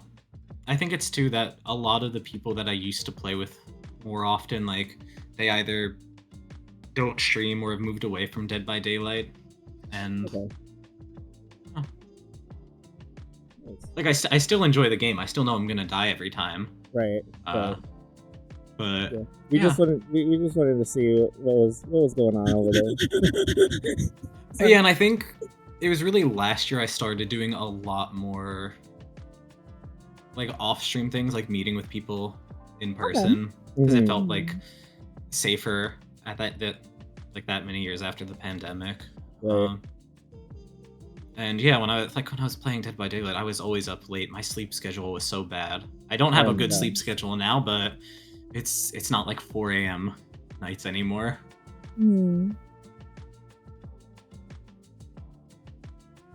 That's like, yeah, that's, I think for me, Dead by Daylight, because I don't, like, we wanted to do more variety as well, because Mr. AJ really doesn't care for, again, he'll say it, the only time he's ever on DVD is because of me. He's sweating right now. Dude, I was sweating so hard. You don't understand. Sweat dripping off my palms because I'm trying to escape. But he mainly plays it just because I do, but I like doing the variety more as well. Going back to what you were saying, like it's nice to not just have that one game control who we are, you know. And for me, I felt like DBD started to take that control where I had to play it because it was the most popular thing. It was the most like networking thing, and so. That's like, I'm very glad of the connections that I made during it, but it's also nice to be taking a step away. Yeah. From it. Yeah, I feel that definitely. This one isn't on our list of questions, but I just wanted to ask it. We were looking and we saw your diss tracks. Was that very first one the very first diss track that you ever made on Twitch, or was there more before that and that was just the first one you recorded? The one for Par, who is one of my community members, that was the first one I had done. Then I know I have the one for Brad saved. I think there's like there's 3 more. I don't know if highlights exist of them. There's... I think I only saw 2 on the highlights. Okay. Yeah, there's one for my friend Emily. And then there was one for Shy that I did as a... Because during some of the DBD tournaments, people were doing... would do like little roasts of people or film little roast videos. Oh, so like, yeah. I'm not even going against Shy. Shy deserves one. That one probably is the one I'm the most proud of. I know I have the video of it somewhere. But the reason it started is there was a period when I did have a bit more of a schedule with my stream where Saturdays were Spooky Saturdays and I would play indie horror games. And Friday was Fuckboy Friday. Oh no. Where I would style my hair like a fuckboy, and I would I'll go out, like if someone would join, they would get the lip bite, they would get like the hands being rubbed. And I don't know, it's just like diss tracks were something that it felt like would fit the theme. And I like it. I like that story. That's actually a really. I can only imagine Nick, doing the Fuckboy Friday right now, like of course doing the whole like fingers and what do people do, like the boys or like the fuckboys do? They typically do the little chin thing. Oh yeah, the chin thing. That was. Oh my gosh! I remember I had like I had specific redeems for that day too. I don't remember. I do remember one was I would be willing to call the person baby girl. Oh my. Oh no. Oh. Let me go back and I feel like I know we've seen like other content creators like do the whole like the whole Fuckboy Friday, or like JG. He does this whole like shirtless Myers all that. He also does E-boy. He does E-boy cosplays as well, and again, I don't know what it is, but of course a lot of I've been in like some streams where people have like their little redemption of like, oh, how big is your peen? Or how horny are you, I've honestly debated on adding it to our stream suites. I'm being completely honest. I know we say we're 18 plus, and sometimes we do like jokes and stuff, but I'm not like as comfortable to put the whole like, yeah, how big is your peen, or like that sort of stuff. Yeah. Yeah. There was a. Like there sometimes things get weird on Twitch. Oh yeah. Oh yeah. I used to make like foot related jokes. But then there were some people that were coming in and it was like, oh, they're acting a little bit strange with this actually now. And so then I had to stop. Unfortunately, well, maybe not unfortunately. Maybe it's for the best that.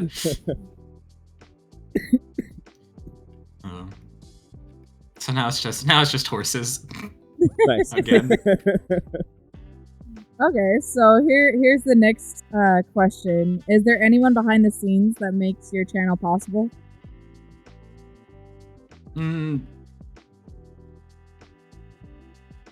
Could be moderator or someone who just supports you. Yeah, I mean, like, yeah, I do really like my mods. I do really like obviously my community too. But like I would say with the earlier days of streaming, like when just starting off, one of my closest friends that I ended up meeting through Twitch, Dumb Baby Brad, like him and his community were super supportive. And then eventually when I became friends with Shy, like her and her community have been big supports. So definitely, yeah, of course the mods and the community, like they've always been good. Very awesome. But I have to thank those two specifically, I feel. Yeah, that's actually very awesome. I feel like, mods and also just close friends of ours are one of the biggest helps for whenever it comes to content creation. I know for sure, like, if it wasn't for the mods in our community, we probably like wouldn't be able to handle a lot without them, like do like certain commands and stuff. They definitely help out with the shout outs and all that stuff.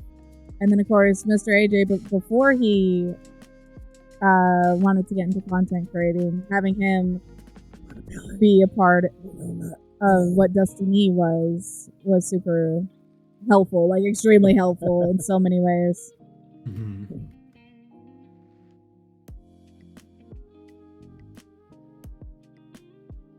Yeah, and even with this podcast, one of my friends, he actually gave me some helpful insight of how to set up questions to lead them in a direction. So he was definitely a help for making this podcast exist. Yeah, it's always like so hard of when thinking of like people to thank. It's like there's so many people, and I don't want to like of course with my community, I have some of my favorite community members. I'm not gonna give them a personal shout out, but I feel I hope they realize and know who they are. Yeah, like, and I feel like for that, going on with that, I do have my set that I'm just like, I hope you realize you're very special to me. Yeah. All right, so going on to that, what are your pros and cons of content creation?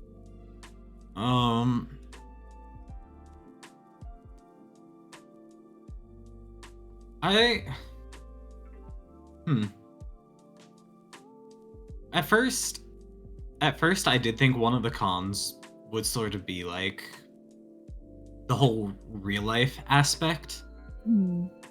That, it's sort of something that I kept very secret and private at first.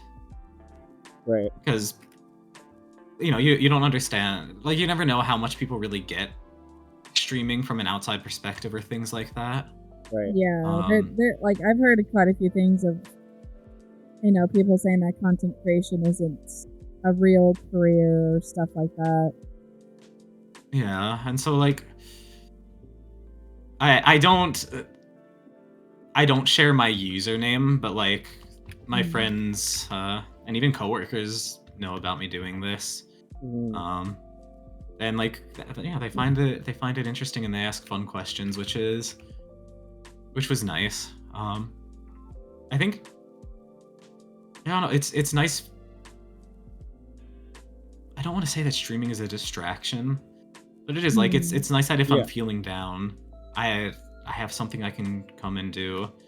I know I've gotten to experience a lot more games than I ever would have expected that I ever would have played if it wasn't for it. And I would say the biggest con is TwitchCon 2024. Oh my gosh. No, the biggest con. How it's really like high school streaming world, but like worse. Yeah, I definitely get that, because I know some people on here are interesting with the way they act, to say the least. Oh yeah, no, we've met our fair share of very interesting people. Definitely. There's always that fear, like, if someone wants to befriend too, that it's like, what is the actual reason? Right. Like, is it that they actually out, or yeah, is it that they actually want to be your friend, or do they just want you to help them, like, you know, grow their channel type thing? Yeah, honestly, that was one of my biggest fears, like, announcing wanting to do a podcast, because I mean, I didn't want people to think that we're just, oh, we're trying to use you guys, or oh, you know, I don't want people to think that we're actually trying to make friends on here. Like, we don't have very many outside of normal life, and we're just like, hey. Yeah. And like, there are just some people that like to. Why am I getting?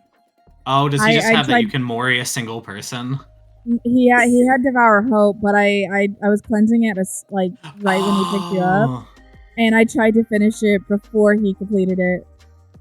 Okay, that makes. I was so confused. No, like, there's also just some people that just like to stir drama. Especially on Twitter. And I don't care. I'm like, I try not to spread drama, but I'm a petty person.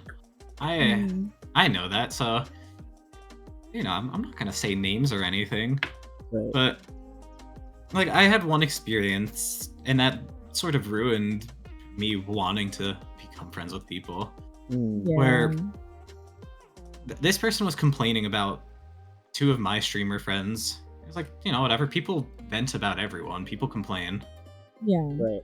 So I ranted a bit, like, about one of my friends, because it was like, yeah, okay, this is obviously a clear, open, safe space.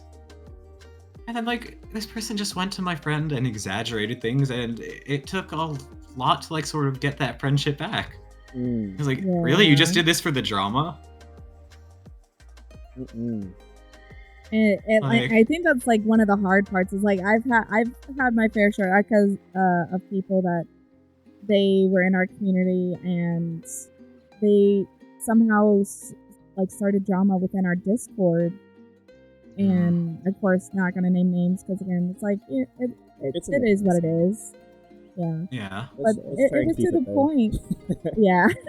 But it was to the point where it's like, you know, I had one of our members message me and be like, hey, Dusty, this person's, you know, I got a bad feeling about them. Just keep an eye on them because they've been doing this. And then next you know it, I saw who they really were. And of course, coming from like, I want a safe space for everyone.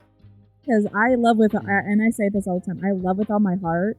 And the whole point of like content creating for me was to have everybody feel welcomed and loved for who they were. And for somebody to come in and put a sort of negative impact on the space was like, okay, you're gone. You did this, and now you have to face the consequences of it. And again, you know, I'm like willing to give second chances sometimes. Like, if they're if they're younger, like, if they're 18, 19, then it's like, okay, yeah, you still make stupid choices at that time. Right. Yeah. Like, doing it in, like, after a certain age, it's just... Yeah, And it's No, been I'm securely not your own there's gotta be a decision. point. Yeah, there's gotta be a point of like you realize, okay, I'm this age. I need to stop acting like a child. Something. Yeah. No, I get that. Yeah, would you We like to? are on the last 4 questions, Nick. Okay. All right. So Scared. What- It's like gonna be now really personal. Like, where were you on the night of Right. November 5th? Where were you on the night of this? And what so did we're you do? currently in a murder investigation, and Oh, all the information you've given us so far has led us to believe you are guilty of every You are crime. But what advice would you give to a community member who wants to start content creating?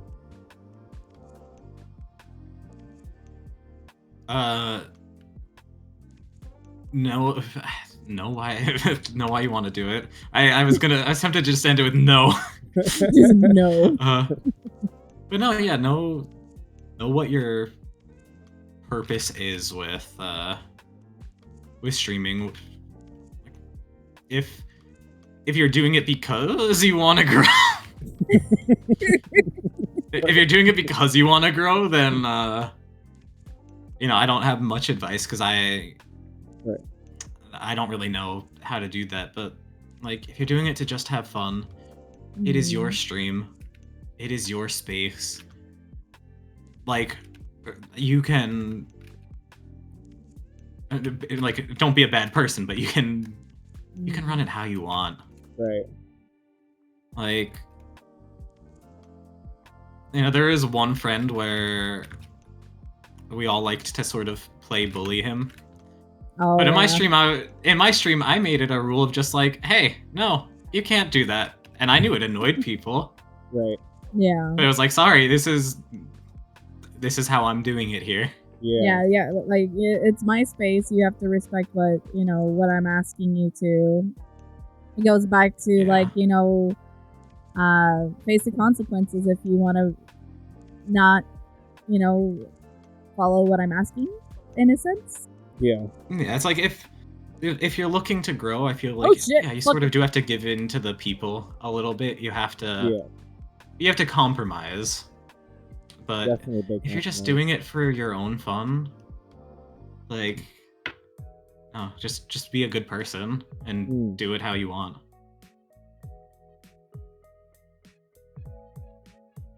I can agree with that. I definitely make it your own space. Yeah. I for one, because I've had a few of our community ask, we're not big we're not like a big content creator, so a lot of it is just based off of like we're family, again. Yeah. But just be yourself. I think that's the biggest thing I always say. Just always be yourself. And like, you can play the games that you want to play. Yeah. People can tell if you are not enjoying the game you're doing. Right. Yeah, I notice with like content creators, they'll your community feeds off of the energy that you give. Like, yeah, maybe over video, or if you are a VTuber, even your voice, your tone of voice, people can tell something's going on. Yeah. But I like that. I do like that advice. Okay, Yeah, so going on to advice question. itself. Yeah. That being said, what advice would you give to your past self?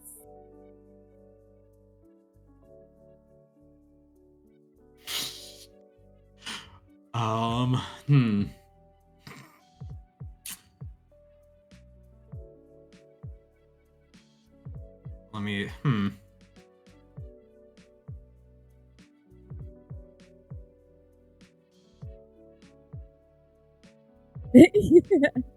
Oh.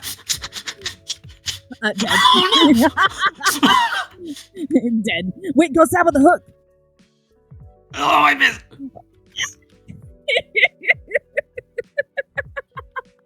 Go stab with the hook.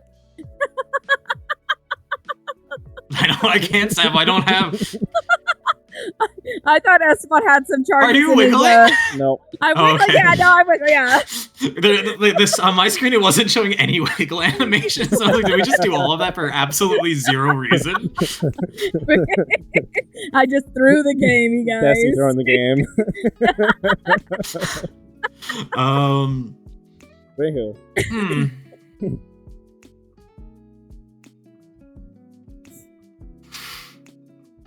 I have. Yeah, there's like there's one ex I would probably tell myself like, hey, don't get with them. Yeah, that like that. Oh, believe me, the amount of times I would tell myself in the past, do not get with them. They're not fucking worth it. I know what you're talking about, please. Huh? I said I know what you're talking about. Yeah, you know what I'm talking about. Yeah. Yeah, it's more I feel like I have a list of people I would tell myself, hey, avoid them. Yeah. I hated the rift in the friendship, the situation I talked about before. Mm-hmm. So I probably would have told myself, hey, avoid that. Ew. Don't.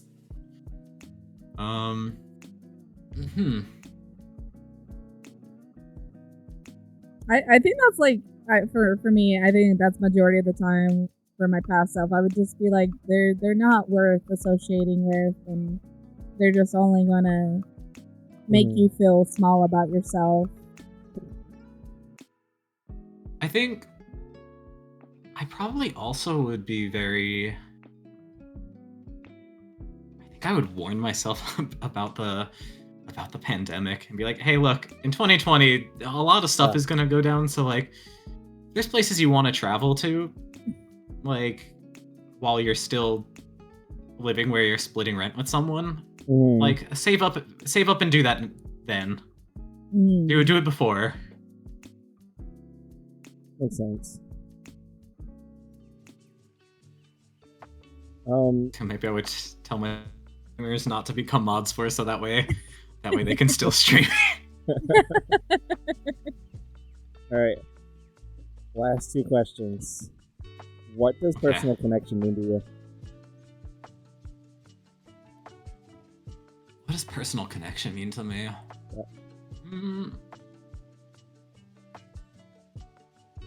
It feels just someone that I can talk with and that like I have. Feels weird to just say vibe with, because there's no way to really quantify that, I guess. But I don't know, with the people I have connections with, I feel I just have this gut feeling about them that makes me want to stay in contact with them. You know, like, it doesn't need to be a constant thing either. I do think a lot of friendships I have, they have like, it's almost like a relationship where there's that honeymoon phase where I'm going to want to message them a lot, like the first week or two. Right. I am the same. And then after, and then like after that, it's like, oh, I don't care if it's been like 4 weeks. It could be 5 weeks since we last talked. As long as like when we talk again, it feels like things have like never, that there was never that break. And yeah, and I think there's so many types of personal connection too. Like, it sounds awful to bring up like friendships of convenience. Yeah. But like, you know, they exist, and I think that it's okay. You're gonna have very few, I feel like, lifelong friends that'll be there no matter what. Like, the friends I had in high school that I'm not friends with now, or the ones from university, or even like some stream friends that stopped streaming. I don't think it's bad that we don't talk anymore. We just were put in the situation where we had a reason to talk more. And yeah. like, I it's sad sometimes, but I think it's natural. I could definitely relate to that. I don't have. It's very very small. I like to say a very small circle of people I still have communication with, and again, it goes back to like, if we haven't talked in say 6 months, I'm still gonna feel that same connection that we felt that 6 months ago, kind of thing. And then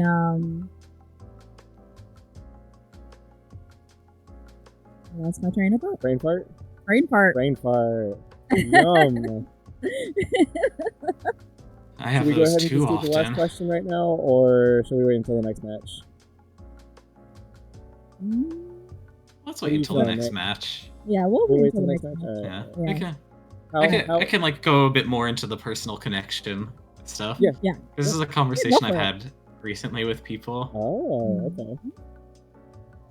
okay. In a way. So I'm very good at separating like romantic feelings from friendship feelings and things like that. So other than that one ex where things ended poorly, I'm friends with my exes. Like, and yeah, I like being able to be friends with them in that. To me, the big thing is, okay, just because it doesn't work romantically doesn't mean that it can't work in a friendly way. Like, we were together for a reason. Yeah. And so I realize I sort of have a stage, like these 3 stages that define like friendship, relationship, and then something in between. So the friendship, I just need to be able to vibe with you. Right. Like, that's it. Cool. Oh god, this is actually just me oversharing. Maybe I should have added like Kahlua or something to my coffee. I do think like I don't want to call them relationships, but at least within the queer community, there's more. I don't want to say openness, but you can find more like of a, feels dirty saying friends with benefits. Situations exist where it's like there's not those romantic feelings, but it's like, okay, there's the friendship and it's physical. Yeah. And to me, I can understand that that's like a friendship, but it's like, hey, okay, we both find each other attractive. So it's like, one step up from the friendship where there's now just this one extra thing added. And to me, like, a relationship is that friend with benefit thing where it's like, okay, yeah, we vibe with each other, we find each other attractive. But then it's the third thing, which is I can see myself spending time with you. If I spent time with you every day, I would be okay with it. Okay. Like, most of my friends, as much as I love them, no. I would never be able to spend every day with them. It takes a very rare person for me. And God, I don't even know what my point was. This just feels stupid for me to have even said that. I'm trying to think of like I had a point. But no, yes, I guess there's soul there's thing different stages of personal connection. Yeah. And that like regardless they need that me being able to vibe with them. Right. Like if that piece is missing, there won't be anything with that person. I don't go like, even if I don't vibe with people, if I'm like, yeah, I'll be civil with them. Like I've been in lobbies with people where I don't like someone, but of course I'm gonna be nice and polite because it's rude not to be. Yeah, I'm the same exact way. Like, even if I know I have like, I don't want to say like a bad feeling about the person, I just don't have that connection with them. Like, they just give off like, I'll play with you, but I don't know if I could ever like play with you sort of like off stream, if that makes sense. Like if we had somebody join in on games and I'd be like, okay, yeah, I'm gonna be nice and respectful because that's just, proper thing to do. You don't want to be a total dick and just be like, I don't really like you, but I'm just, or to make a fool out of somebody type thing. Yeah. Yeah. Okay, I so can see where you're coming from with the different levels of personal connection. Yeah. Okay, what's... all right, so I'm here's scared. oh, you're scared. Yeah. So here's the last question. If content creation wasn't a part of your life, what would you be doing?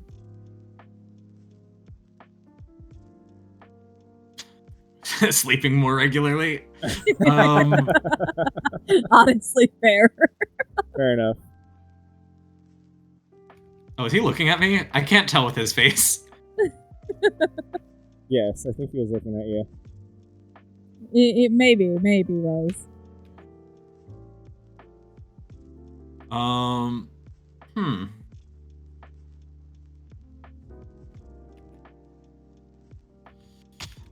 I'm not sure. If I didn't have content creation,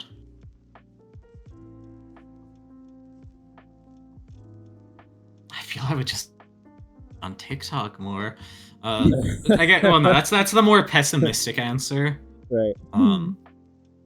I feel it could have been that. It could be that I just would be more. I don't know. I feel that exploration of really getting to meet a lot of people in the city last year. I feel that would have happened earlier. If it wasn't for that. Yeah. I don't know. It's so weird to think of it without content creation because there are like some really like genuinely close friends that I've made through it. Like to the point that like I send Christmas cards to my friends. Like there's some people I met through streaming that are like, Christmas card friends at this point where it's not just a stream thing, and so it's weird to imagine it. Yeah, to imagine just not having met them. Honestly, that's really cool. That's actually really awesome. It is until it's like that awkward question of like, hey, can you give me your address? Right. I remember whenever we were sending the stickers, we had merch, and we were sending stickers, and we were just like, oh yeah, we kind of need your address, by the way. Yeah. It was like the awkward part.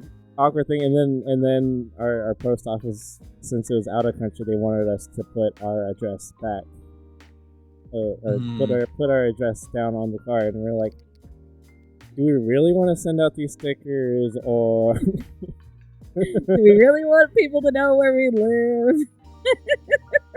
I think that's where we need to set up a PO box or something. Yeah, I think. Yeah, that probably is a little bit safer. Like, I even realized with those Christmas cards, like I didn't have to have a return address, so I didn't. But then they wanted to send me a card too, so I was like, yeah, okay, fine. As long as it's not a person's head or anything crazy like that, we good. Yeah. Like, but I guess it's also just the difference of where. Oh, is my internet crashing? Can you still hear me? Yeah, we can still hear you. Yeah. Although your game froze, so. Yeah, but like it's more I'm frozen on the gen. Like the things on the left side are moving. Oh, I see. Oh, that's weird. Huh. That is interesting. You might be crashing right now, out of the game. Oh no, yeah, you're gone. You turn into a bot. There we go. Yeah. Little Yoichi bot teabagging me to heal. No, but like, I don't know. I think it also just depends on where I'm living now. Like, I feel if I still was living back in the States. Wait, did the killer crash? No, we're still. Oh, okay. Playing. Yeah, we're still in the match. It was confusing seeing 0 blood points from him. Yeah, I feel if I lived in the States, I would probably be less with wanting to do the Christmas cards. I feel I would be more wary there. Mm-hmm. But like, I don't know. In Sweden, it's a lot safer, I feel, with that type of stuff. Okay. Where I feel I don't need to worry. Like, I'm judging I the guess bot right now. Sorry. Oh, that's fine. He deserves I'm- it. He's probably gonna escape this game. Actually, Right. I haven't escaped a single one, but the bot, he knows what to do. It's the bot that's gonna do. Oh, he had a Mori. Oh shit. Ooh, Pyramid Head Mori. I love it. His Moris are one of my favorites. Yeah. Like, I guess it's always the scariest thing to think of, like, sort of having any type of online presence, but like with how swatting is in the States. Oh my gosh, I've seen some of those horror stories, and I'm just like, how do people know? And it's like, it's sort of crazy to think that like that can happen. Because here they wouldn't just, they're not just going to take a call like that and be like, yeah, okay, we're going in like that. I know it is kind of weird how like here in the States, like I get it, it's police's objective to automatic, especially if it's a concerning call, like, hey, I hear somebody getting murdered or something, right? But to instantly believe like a person that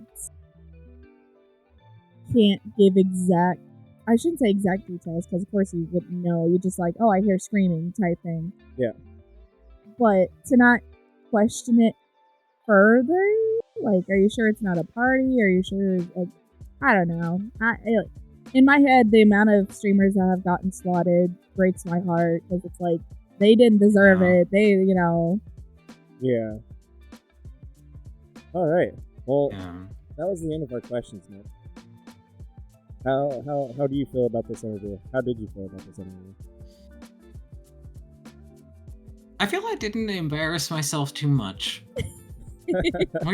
Weirdly enough, I feel it was the one question where I didn't really need to embarrass myself. That I was like, yeah, let me add more. And then afterwards, I was like, okay, that was sure. I said it. It was a choice. Oh yeah. Nice. I'm surprised at the questions that stumped me. Honestly. Me as well. I was not expecting that to be a question that would stump people or anybody. It almost made me feel like a bad person. Like, do I not look up to anyone? It's like, what does that say about me? I feel like it'll like different questions will stump different individuals. So it's like I know some of those I wrote have been like, oh shit, let my brain think for a second, Right. Yeah. What a fun time this has been. Thank you. Honestly, that was like. Thank you so much for letting us interview you, though. Oh yeah, thank you for having me as the first guest. Yeah. I didn't feel like a third wheel at all, actually. Hey, that's good. That's good. Oh. Here I was like just expecting that you were gonna ask me a question and then just, ignore my answer and only talk to each other. Thank you for the idea. We're gonna do that for the next one. The next person, and then they're gonna be like, "Well, that was rude." A little more literal. Honestly, though, like this was a lot of fun. I'm looking forward to episode 2. Yeah. Into the podcast, and again, Nick, thank you so much for letting us interview, for feeling comfortable to answer questions. Although you got a choice to make right now. And it's not going to be the choice you're thinking of right now, because I know what you're thinking. I actually don't know what... Okay. Not everybody so we were thinking the same thing. We were thinking the same thing. No. After you tell me what this choice is, I'm curious to hear what you think I would be thinking of. No, it's nothing bad. Do you want to continue playing, or shall this be the end? Completely up to you. I can play a little bit longer. I can play a little bit longer, but I do need to. I want to quickly use the restroom and like grab a drink. No, yeah, you're all good. Yes. Yes, you are all good to do that. And can I... Since I can't close the thing... Sorry for turning it to a... I'm sorry for turning it to a black screen. I just want to turn it off on that quickly. But I can play a few more games. Yeah, we're so down for it. Let's go ahead and play a few more games. You go do you. We'll talk to chat for a moment, and yeah, we'll continue on. Okay. Yeah, I'm gonna quickly boil some water. All right. Too. Yes. So I'll be back in like 2 minutes. All right, sounds good. Sounds good. All right, sweet. How was that for you? Honestly, it went a lot smoother than what I thought it was gonna be. Oh my gosh. Yeah, I was stressing the entire time. He was, you guys. So by the way, for during this interview, we typically won't be focused on chat because of course we're interviewing the other amazing content creator. How does the community feel like? You guys got to know Bored to Tears a little bit more on a deeper level. He's amazing, by the way. I will go ahead and give him a shout out. You go and do that. Also, I kind of want to say hi to everybody who was in chat, is in chat. Hi to Gia, of course. Hi, Gia. Hi, Gia. Katie. Hi, Katie. We see you. Thank you so much for the lurk earlier. Haunted Neighborhood. We see you as well. Thank you for coming out with the raid, I assume. And Little Hog, thank you so much for being here as well. First thing I would do was have cardiac arrest. Oh my goodness. I was just listening in. You're all good, Little Hog. You're all good. We appreciate That's the you. whole point of a podcast. It's not really meant for something for you to watch. I mean, you can watch it if you want to, right? But it's more of something to have on the background and listen to. I'm guessing we turned off like all the alerts, like mix it up and stuff. Yeah, mix up is completely off. So I couldn't give the proper shout out. Shout outs don't actually happen right now. Okay. Yeah. Well, anyways, I'll give the personal shout out. Okay, since like the bot is off currently, but we had a great time with Bored to Tears, aka Nick. You guys, please go show him some of that gamer love. He is absolutely amazing. I'll just go ahead and get his Twitch right now. Oh, you're gonna do the link? Yeah. All right.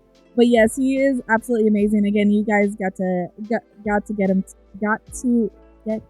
to know him. Words. Hello, my words are twisting right now. Get one of those. Got get. But yes, you got to get to know Nick a little bit more, which is amazing. Again, it was really awesome. I enjoyed the first episode of the third wheel. And by the way, we did get a couple followers.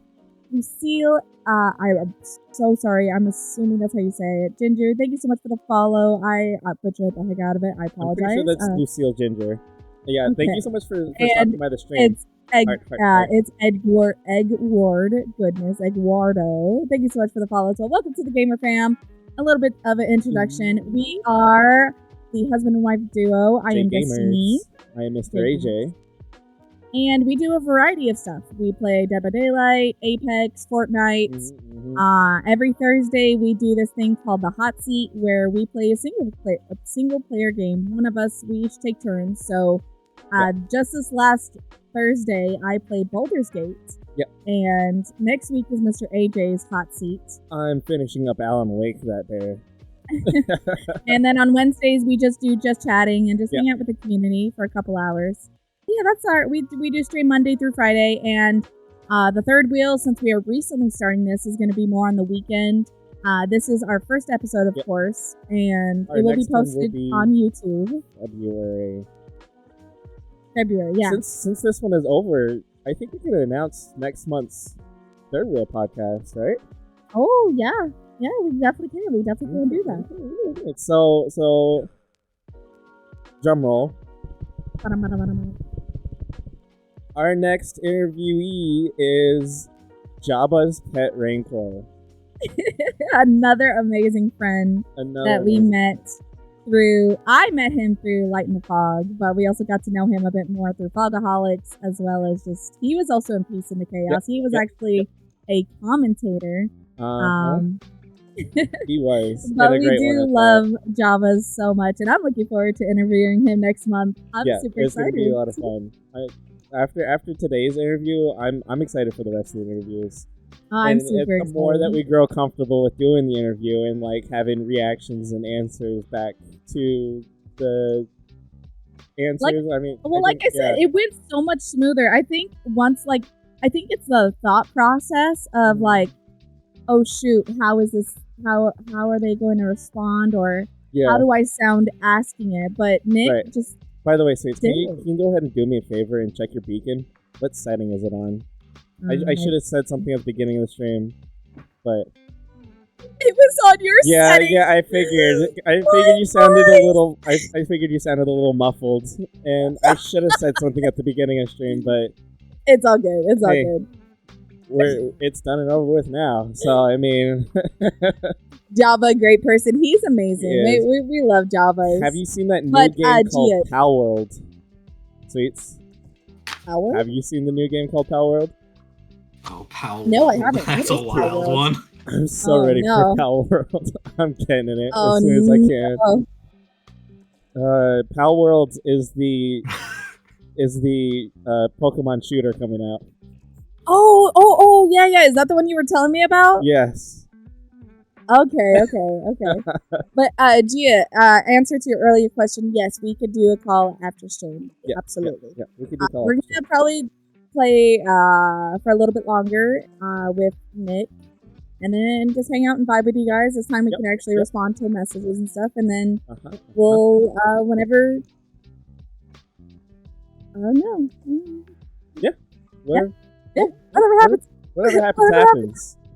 You know what I mean? $20 is $20. I mean, $20. Let's go ahead and get into these next matches.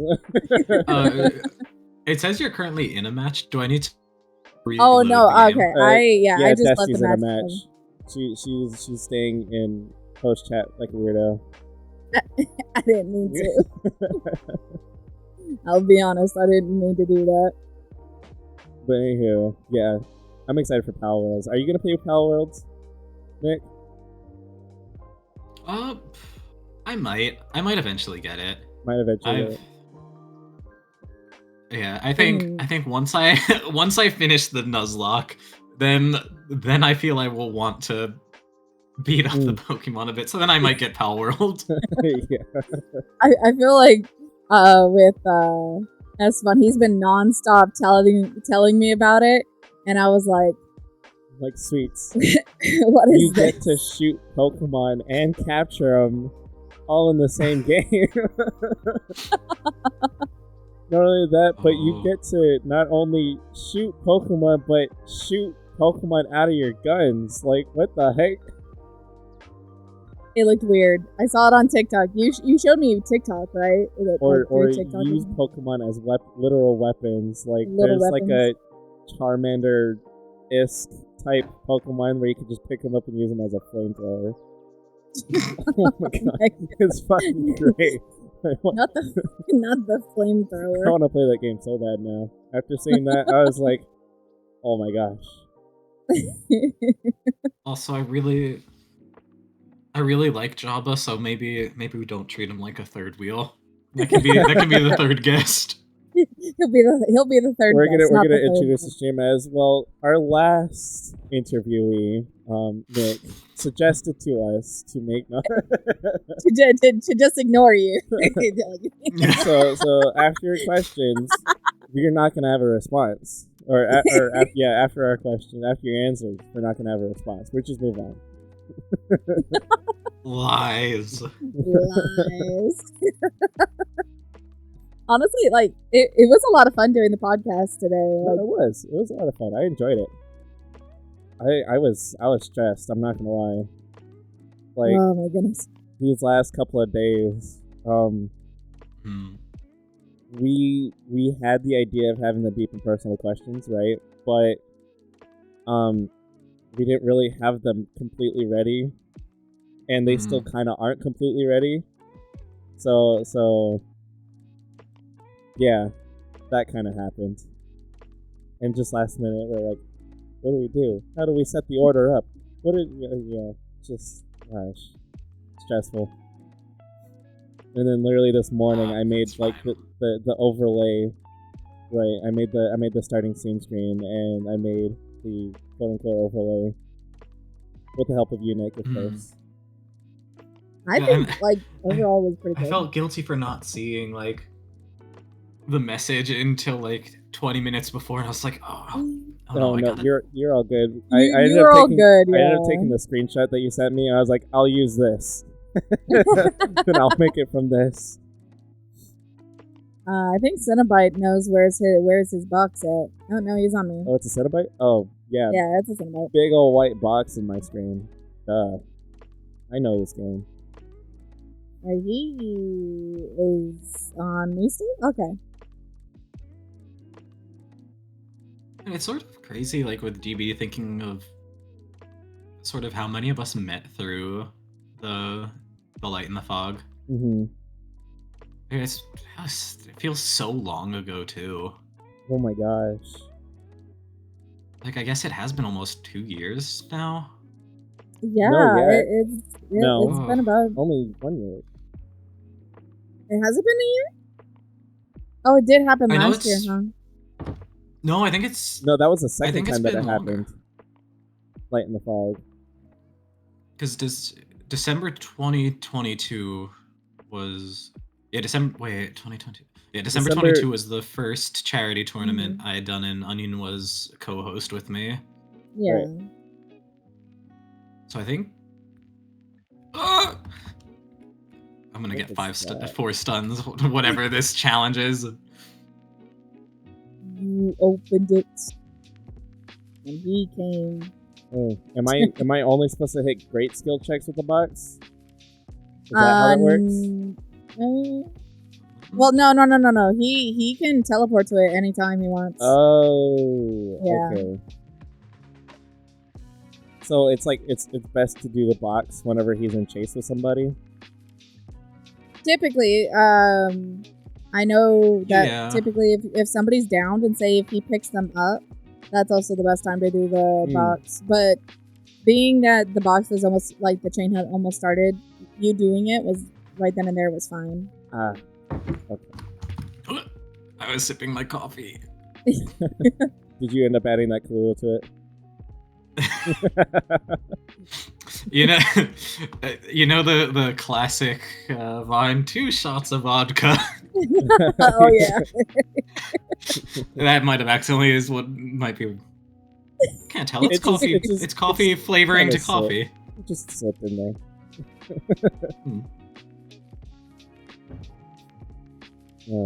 It's how I have to cope with my terrible foot and mouth disease.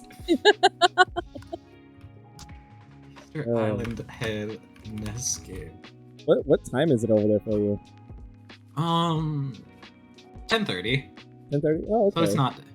Yeah, it's not too late. 10:30 p.m. or p.m. Sorry, what was that? p.m. Yeah. So a.m. p.m. p.m. Night. You're deaf as shit. I am deaf. I'm surprised I made it the whole interview without saying what. What? Chocolate? No, I'm actually deaf. Whenever I was in high school, I was in marching band, of course, and I was a part of the drum line, and we were supposed to have earplugs, but my dumbass was like, I don't need earplugs, I'm fine, and yeah, screwed up my hearing. Yeah, drumming with no ear protection would.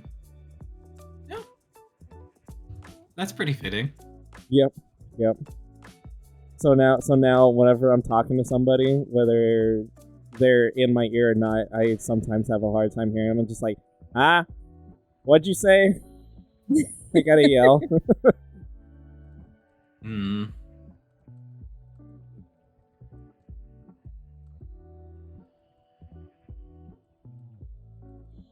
Wait, I was on the hook? Oh yeah, I was.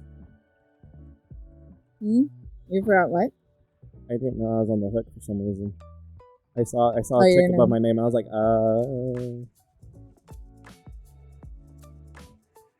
Oh, Pentimento. Not Pentimento. Plaything. Plaything's a hex totem, right? Yeah, playthings that Yes. excite me. So what you're Oh my saying gosh, dude. is I should cleanse this lit totem over here. Mr. Yeah. Cinnabite is on my booty. Ooh. I pressed E. What do you mean? E. Aw, you don't Yeah, make that. That was a good try, Ada. I was a bit afraid of, like, I had last minute plans today. Mm-hmm. And I was like, oh no, I don't want it to make me, like, too tired beforehand. Oh, I have to remove the chains. Thankfully it Gosh, didn't. I swear I'm so dumb.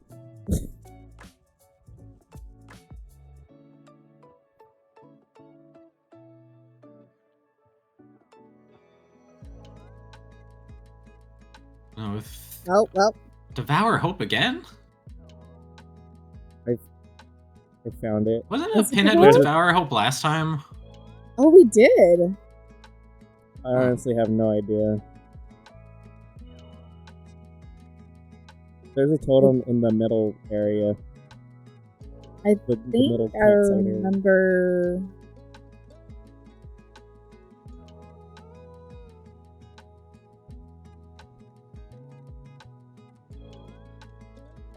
In the middle? Yeah, it's around one of the edges by the fence. Oh, everybody's here. Hello. Well, at least he was close enough this time.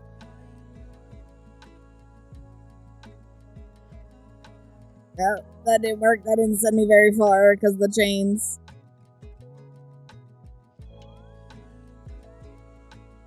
Ah, damn. Does that get rid of the prog? Oh, I can't cleanse the totem right now. That sucks.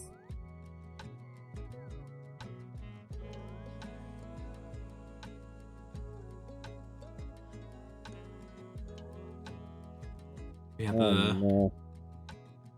the plans I had were originally going to be, well, like, not that much later. I've been home for like 4 hours or Okay. so, so it's not like I was rushing.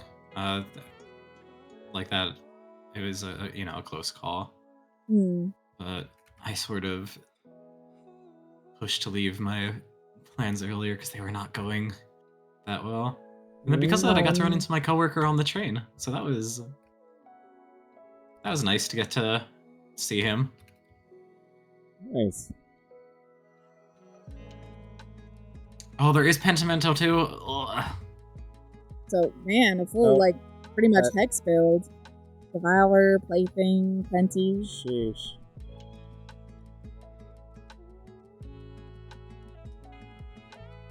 I think Plaything's one of my least favorites, and it's just because of, like, being, like, losing the sound. Sucks. Nick, are you like vegan or vegetarian at all? I am not. You're not. Okay. So I'm assuming the burger you gave me, Sweets, was the Impossible burger. Yeah, it was an Impossible Whopper. I yeah. could tell. I really did not like it that much at all. You could tell. Yeah. I was debating because I brought lunch home before the podcast started, and I was like, oh shoot, it's a free burger, but I was wanting like a side with it, and I was like, okay, they give me two options, which is the Impossible Burger, Impossible Whopper, and then they gave me, I think, a double cheeseburger option or something. So I was like, oh shoot, bigger burger, might as well. That like, there's one burger place here. I don't know what plant-based meat they use, but like they do it really well. Oh, like yeah. one of the burger places nearby. So is this just like a Burger King thing, or it just tastes like? I mean, I don't like fast food in general, so. I'm not sure, honestly. There is one cool thing that one of the big supermarkets here has been doing that sort of goes into that, where it's not it's not vegetarian or vegan, but like Mm. some of the meat packages they sell, it'll be like 50% regular meat and 50% like some plant-based meat. Oh, okay. And like, yeah, whenever they have that, I usually buy that because I think it's a nice way to be. Yeah, it's an interesting way that they're doing it to be more eco-conscious. Right. Okay. But like, I'd say that it doesn't taste as different then, or really that different at all. No, yeah, that sounds way better than just straight plants for a meat replacement. Yeah. Because, I mean, at least then you could I argue, like, hey, I'm getting some veggie nutrients, and while also having... I think, for me, a lot of it just comes down to, like, naming, weirdly enough. It's like, I really enjoy falafel. But, like, if falafel was labeled as vegan meatballs, I know I wouldn't like it just because of the name. Because, like, I'm so, you know, when I hear meatball, I'm expecting something so specific. Right. So I almost think it's like it. Yeah, I think a lot of plant-based food that the naming is difficult because you already have an idea. Yeah. Of then what you're expecting it to taste like.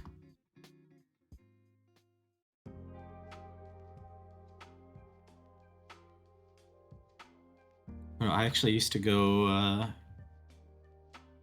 I don't anymore, though. I do try to be conscious of it during the time. But from like 2015 to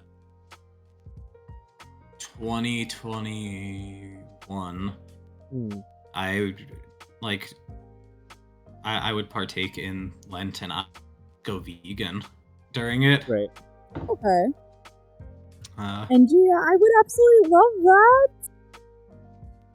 I would love that, honestly. That'd be so great. Oh, Thrill of the Hunt. I didn't realize I had Thrill of the Hunt. Oh, wait, I didn't even... Was I the first one dead and I just left? No. I was the first one dead. Okay. Yeah. Oh, yeah, we went to the final screen.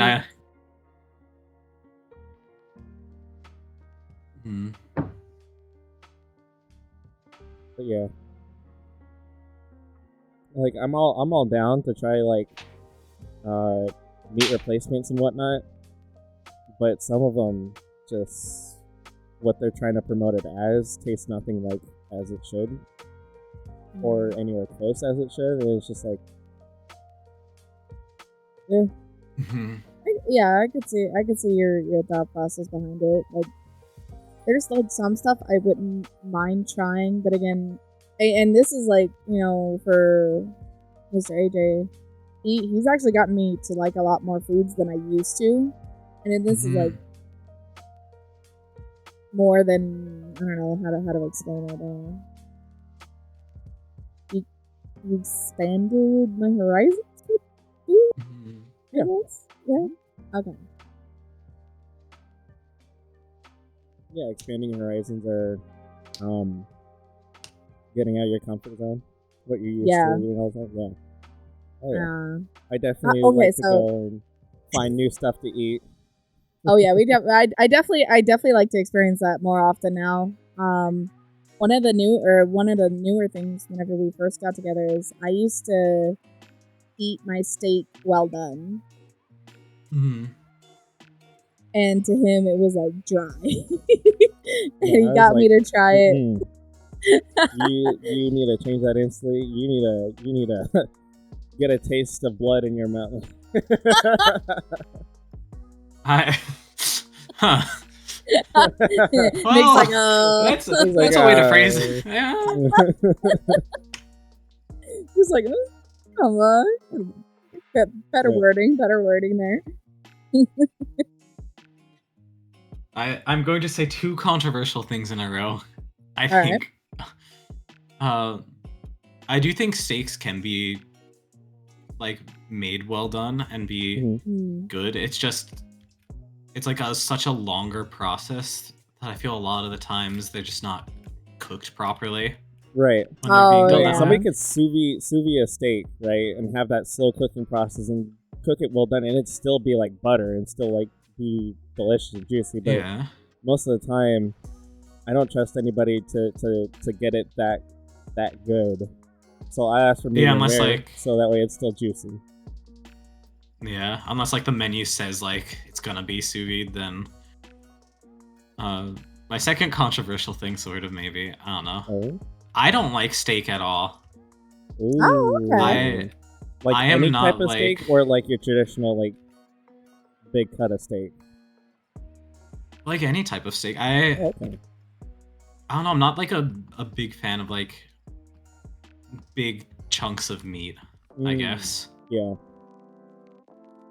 Do you like are you more of like a fish or chicken person? I do definitely like fish. Yeah.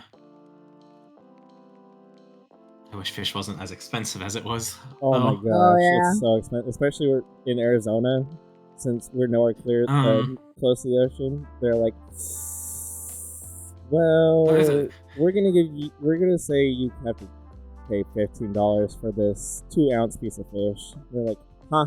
What do you mean? Yeah, like I sometimes question fish in some places, because looking back on some things, the best sushi restaurant I had been to in the States was somehow in Colorado, and I'm like, this doesn't really add up to how it should be. Like this, you shouldn't be known for really good fish, but that was very rude, Mr. Blight. I think one of my favorite places that I like revolving sushi places, like where they're on a conveyor belt. So we go to a place called Kura. Kura? Okay. Yeah, revolving sushi bar. It is so good. Then again, I'm not too picky. Myself at a conveyor place. Well, actually, how do they work? Because I've never been to one. Do you like place your order ahead of time, or is it more you just like take as it comes? Yeah, it takes as it goes. Yeah, they'll have it on rotation across the restaurant. Whenever something runs out, they start putting it out there again. And if you want something specific, you can order that specific thing.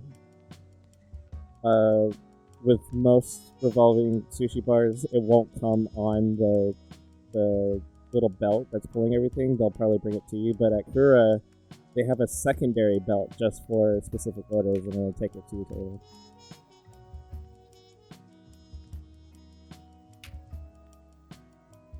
Yes. Oh no! What? Oh no! How did that not work? You were beating his eyeballs. I heard the sound going too, but I'm not shaking my head. Yeah, like I feel I can't trust myself at a sushi place like that. I know I would eat way more sushi than I should, and then I would see we do that. The bill always comes out near like $200 for like 3 or 4 of us. It's also so difficult. It's like sushi is so worth it. It is. It is. Oh yeah. We say that every time. It's like, yeah, it sucks that it's like 200, but then we're like, it was good. It was worth it. Yeah, every time. And it's crazy because like it's so cheap too. No, not cheap. That's not the word.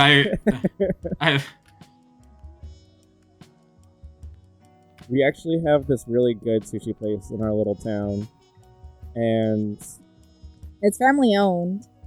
They're really good, but they're also cheap too. So it makes it like plus. Well, I mean, cheap in comparison. Let me say that. Because it's still expensive because it's sushi, but like cheap in comparison to other sushi places, especially. Yeah, to other sushi places. Yeah. So with Kura, you're spending like $4 for like either 1 to 3 pieces of sushi, and then Mhm. over at Shoga, you're spending $6 for double that, pretty much $6 or $7 for double that. For a little bit more than that. Yeah. Yeah, for $5 for 8-piece roll, rather than $3 for either 2 or 4 pieces.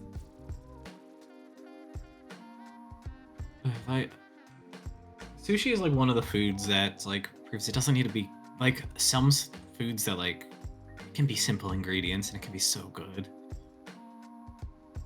Like, I don't know what it is with sushi and its power over me. I have some major we have some major addiction to sushi. we even got our daughter into it. Yeah, we got our kids addicted to sushi. Katarina, she comes up to us, she asks, she's like, "Can we get Shoga?" or sometimes we have like a little daddy-daughter date, right? And her first pick is always Shoga. Oh yeah, always. She's a blue lioness with big black glasses. Oh yes, the person doing the drawing is starting. Yes, I can't wait to see it, Gia. I'm super excited. Oh, I love it. I'm gonna do my little happy dance.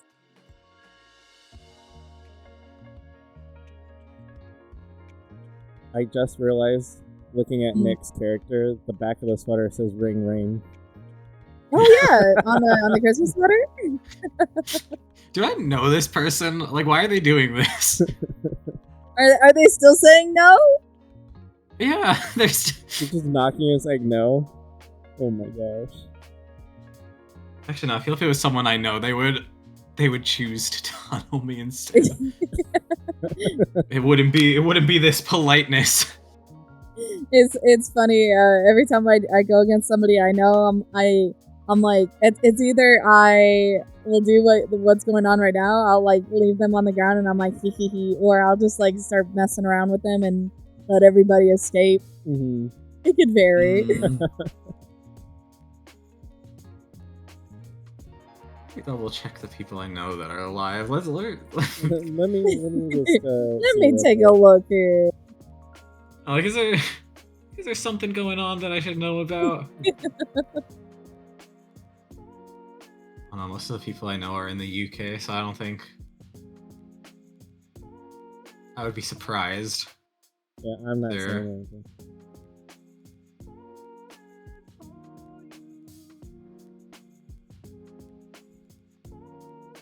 Actually, a lot of people that we know and watch don't really play DBD anymore.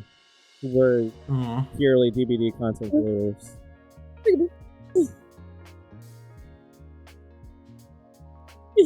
Oh, wait, try to go down at one of these lockers.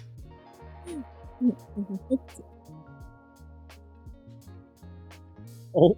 I want to see if I can get the head on.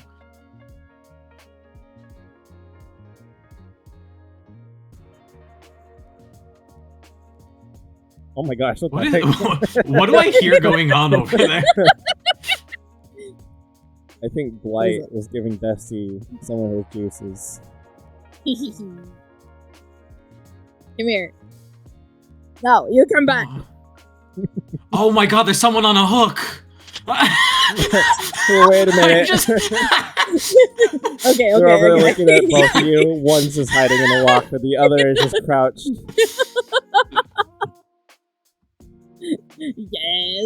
Yes. Actually, I'm gonna be right back. You're gonna be okay. Sir, I am not doing 4 gens. I know. Wait.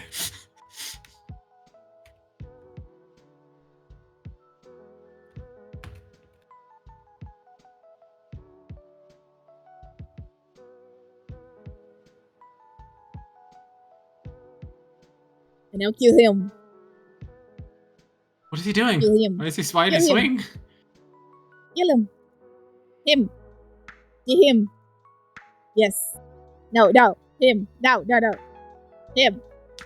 You get him. Him. You shall get him. Who is Yes. this? Yes. Let's see. Yes.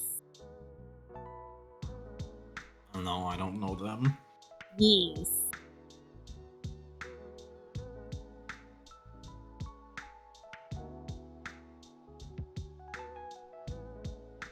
There's a hook. He's just following. He's just on a journey. Yeah. You're gonna get reported for Yes. teaming with the killer suits. Yes. No, I'll let the Nick go. I don't mind. Okay. My turn. My turn. Wait, that's a Yuki Nicolas Mania. Cage. I Yes. didn't even know that was Why a they- Nicolas Cage. They sort of like it almost looks like Ace with the hair and the A glasses. little bit, right? A little bit. I forgot that he's even in this game. I just wanted the Blight to get all 11 hooks. Mhm. He was cool. Was a cutie. He was a After cutie. I I love died. Blights. Yeah, after you died, he's like, all right, I'll be nice. He's like, you know, I feel bad for them Yeah. having them on their team. Yeah, he's like, oh, let's you, 4 gens. You're all comfortable doing that, right?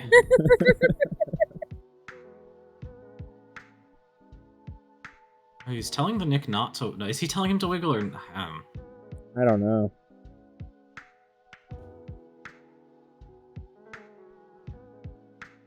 Oh, whoop, my phone turned off. I mean, finding Hatch on this map. Oh, gosh, I hate this map whenever it comes to finding Hatch on it. I will be completely honest. It's the absolute worst. Oh, he's running in the basement. The Nick is? He does not want to. I'm so He does I not would have taken the fact that somebody's letting me live and find Hatch or right. something. But to be fair, again, on this map, I don't blame the Nick either. Like, nah. I don't want to look for the Hatch. Please just kill me.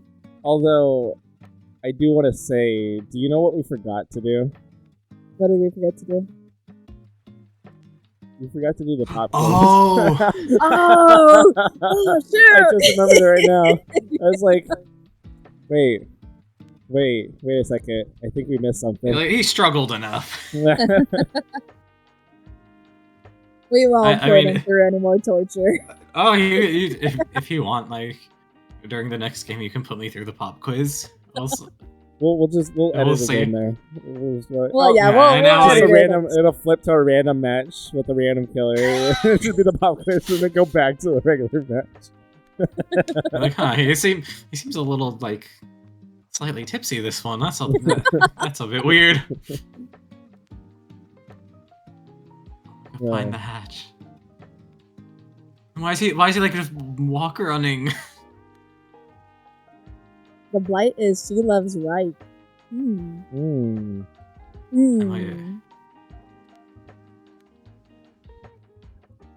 Oh wait, stop watching. It's like What is his nick doing?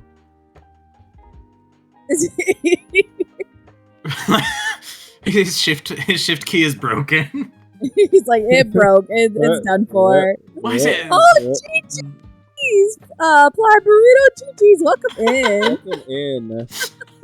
You're witnessing the after effect, the after effects of our. I was gonna say GG's in the post game, but this Nick, I don't know what he's doing. I just wanted him to live, but damn. But GG's to you.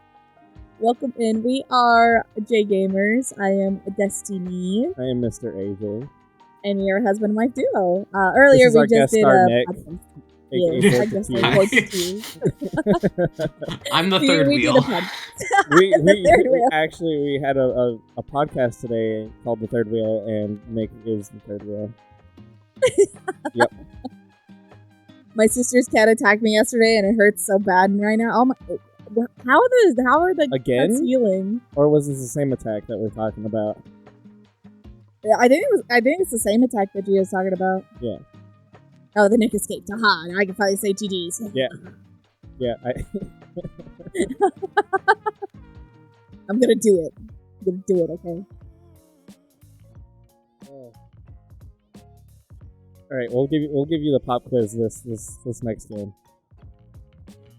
I think I'm also gonna call this one as my last game since it's almost 11. Oh yes, Sounds yes.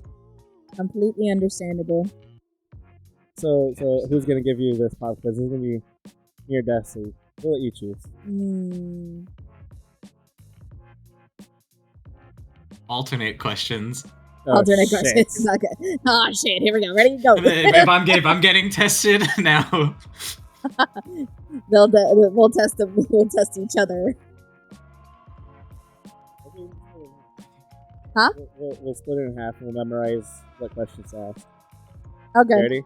All right. Do you even know which split in half are you talking about?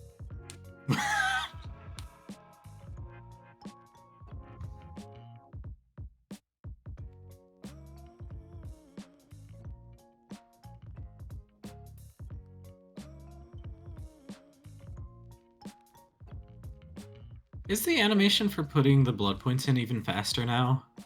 I feel like it's a little bit faster, but honestly, I have no idea because I don't play this game. Maybe. I mean, feels decent. I did not get pulled in with you guys. I am not pulled in either. Yeah, I'm not pulled in either. Yeah. It just says joining a match and it's flashing. Well, I'm back. Although it says you're not readied up for some reason, Sweets. But now it says I'm ready. Okay, yeah, now it says it's readied up. So. Weird. DVD broke. I think so. It's still almost flashing. 12 for you. Oh my goodness, yeah. Get some sleep, crazy. I might have to like leave and rejoin. So, do you remember your question, Sweets?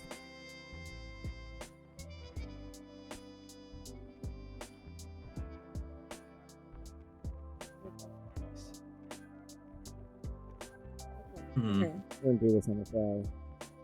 Oh, there it goes. Now it pulled I in. might have. Wait, I didn't get pulled in. Oh, now I did, I think. Something is happening now. No, it didn't pull me in. Most. I'm so confused. Okay. It looks like we're all in lobby again. Yeah. Okay. It looks like we're all in lobby again. Okay. Did it unready you? Or did you unready? There we go. I don't know what. I think one of us is bugged and is telling us, just get off. Yeah. I'd rather call with you guys. Oh, we love you. Sleep is important.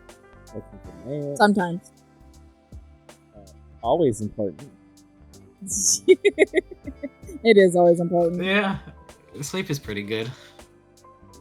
It's all right. We try to tell our kids, huh? I said it's all right in my experience, but I mean, I was gonna say we try to tell our kids like, nah, you'll enjoy sleep. You'll miss it whenever you're older. Whereas Katarina's like, no, I won't. I'm like, oh, believe me, you will. I said the same thing. Mm-hmm. And now look at us, tired, exhausted.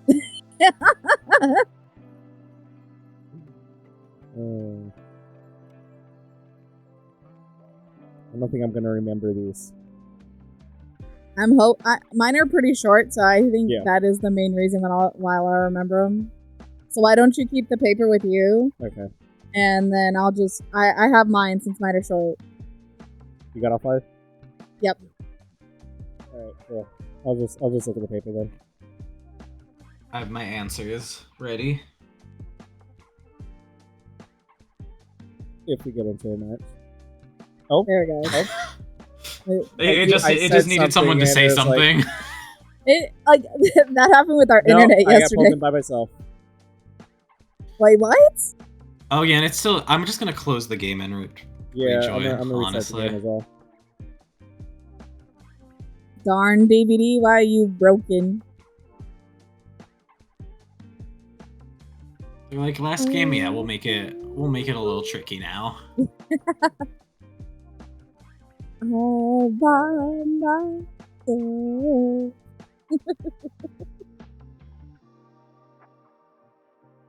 Well, I got Vittorio to P12 then. Nice. He's gonna be my second P100. I've almost got 2 million Survivor points list. again. I'm at 252,000. I kind of gave all mine to Vittorio today. I can't give any more to Fung right now unless I want certain items, but I typically try to spread the variety of what's gonna happen. I sent something in other game channel. Okay, I'll take a look right now. My Royal High experience. Oh no, I haven't played Royal High since the one day that we did it together. I've been so focused on trying to finish up Disney Dreamlight in my challenges. I'm hoping I'll be able to complete it. I have, I think, 4 more days left. And I have 3 more, or technically 2 more pages, because the last page is just extra moonstone if I want it. Do you watch the anime, Nick?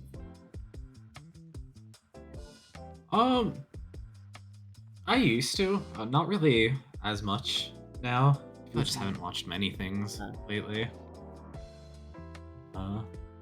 But no, yeah, I used to. More.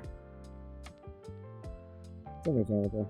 I mean, with my work and streaming and whatnot, I get some free time to watch some things. So I recently started watching. Well, since I recently finished watching Jujutsu Kaisen, and that was an experience and a half.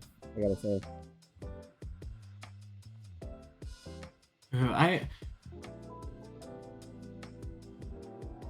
I feel there are some where I enjoy the. Well, I haven't watched Hint season yet. But I know, like, I did read a portion of the manga. Okay. And I think I did go past what season 2 has went to. At least judging by what I've seen on Twitter. Okay. And so the stuff people got to see was Where would you end in the manga? God, I gotta check what arc that even was called.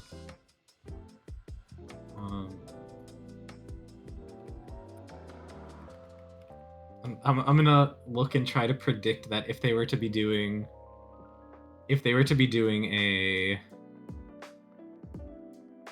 the show is gonna continue, but like what season? Wait, what happened? Yeah, stay in the party. Hang on. I couldn't ready up, but I was gonna cry. I ended up. I realized you said stay right as I was leaving. I was like, I think I'm the one that's bugged. You're bugged? I'm the one that's bugged. What the heck? Let's test this out. Go ahead, ready on Nick. Let's see if Bessie's the one that's bugged. I am totally bugged. Yeah, if we restarted the game, then I feel you probably would have there we go. But Plaid Burrito, thank you so much for the follow. Welcome to the gamer family. We're so happy to have you a part of our family. You guys are all amazing. And happy Saturday to everybody, or early Sunday to quite a few of our friends across the waters.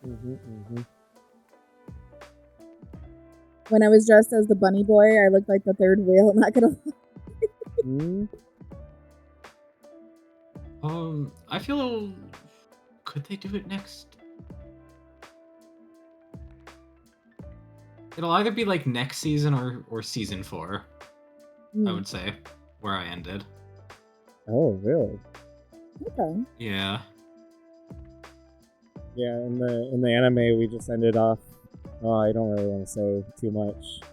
We just ended the Shibuya incident. Yeah. Yeah. I haven't watched it, so yeah, I'm slacking apparently. No, you are slacking. Oh, I should back out. Oh yeah, we should back out. Yeah, So it was U-Suits. We got into the lobby just fine. Okay, yeah, I figured. I was like, I think I bugged out. Yeah, there we go. I don't know what happened. It wouldn't I was sitting in the lobby with you guys, but it wouldn't let me ready up, and now I can. Mm-hmm. The audacity. No idea. I think it's then because since we restarted, then it was like, oh no, you're not allowed to join now. It's like, nope, not today. You wanted to finish it? I don't think so. Green is like flashing white for me though. Jeez, what happened there? Mm-hmm.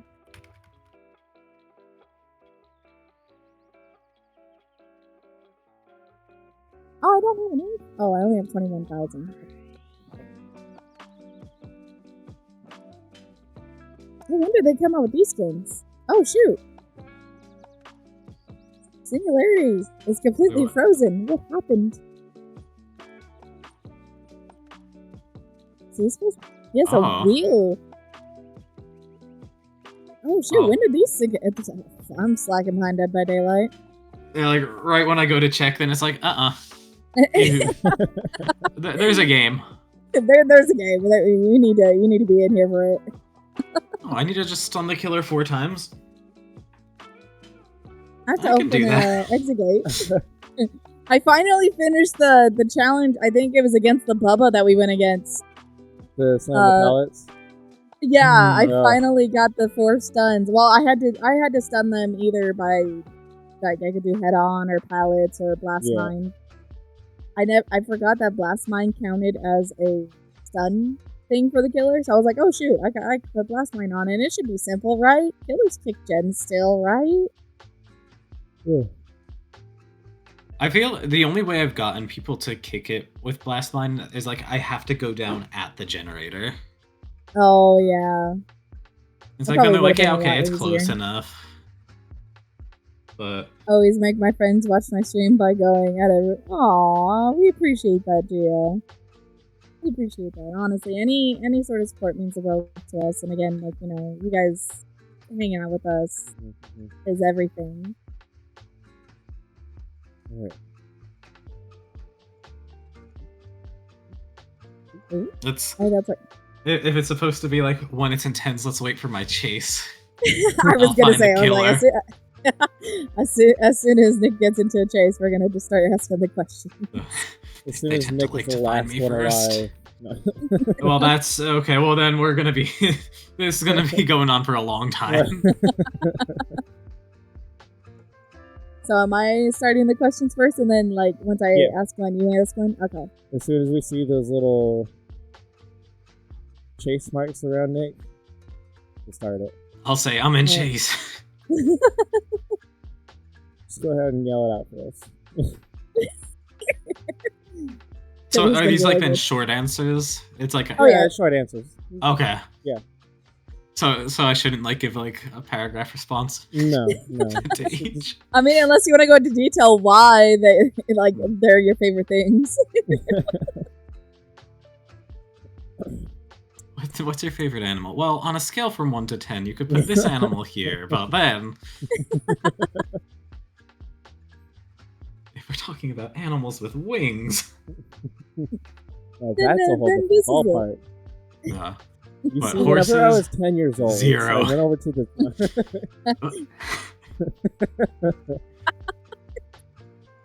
I need to like look through the quotes on my stream because there are quite a few good ones with horses. Oh no.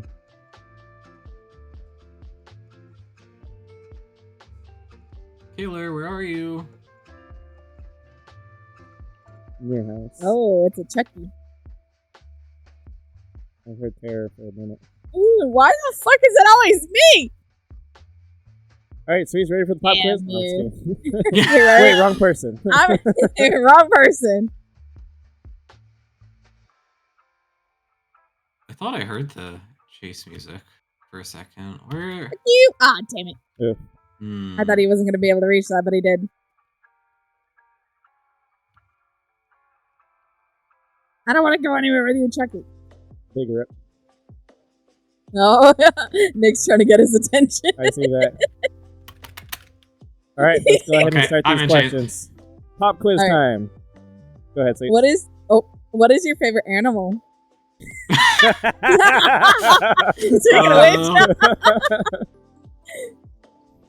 Possums and seals. Possums and seals. All right, what's your favorite time of day? 7 p.m. Nice. I love that. Okay. Oh, wait. What is your favorite season? Winter. Fall, very close second. What is your favorite thing to drink? Ooh, coffee, but I also just love really like cold blended drinks. They just hit different. What is your favorite food? Oh god, I like a lot of things. I really like soups. Okay. What is your favorite clothing brand? I don't have one. Oh. What is your favorite music? I'm ranged, I guess, but the two artists I'm listening to the most are Vukovi and DPREN. Okay. I'm not even in Chase. I don't know why I'm like making myself panicked. Like, all right. What's your favorite number? 73. That's a lot. Okay. That was just the first number that came to my mind. It's just like well, I mean, if it's the first number, I genuinely it's like the number 13. 13. Okay. Nice. And then last question for me: what is your favorite color? Blue. Blue. And last question for me: what is your favorite clothing style?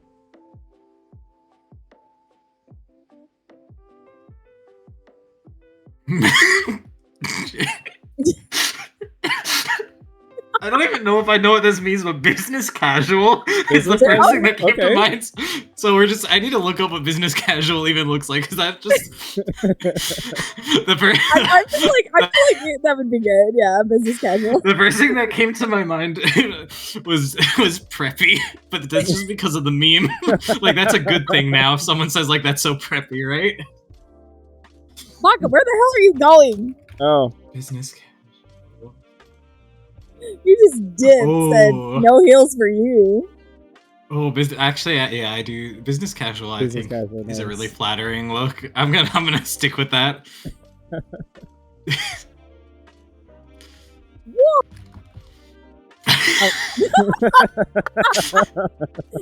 We all just like did one thing. Esma gets Nick drops a towel, and I'm just over here like, bye.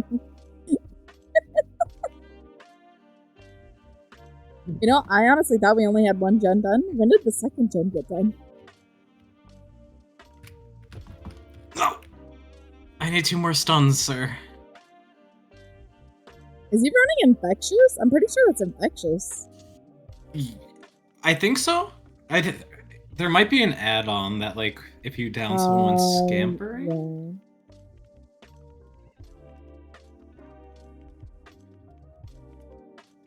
I'm by a pallet. Are you in the totem or no? Oh. I was gonna say if you're in the boon, you can pick yourself up. I brought all 4 perks. Haste, exponential, healing, and shadow step. Okay, one more.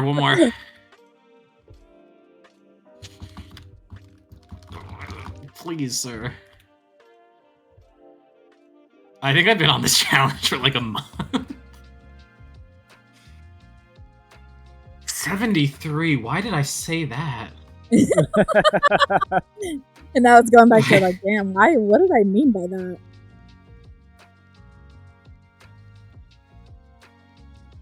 So let's deep dive into the 73, Nick. Let's see.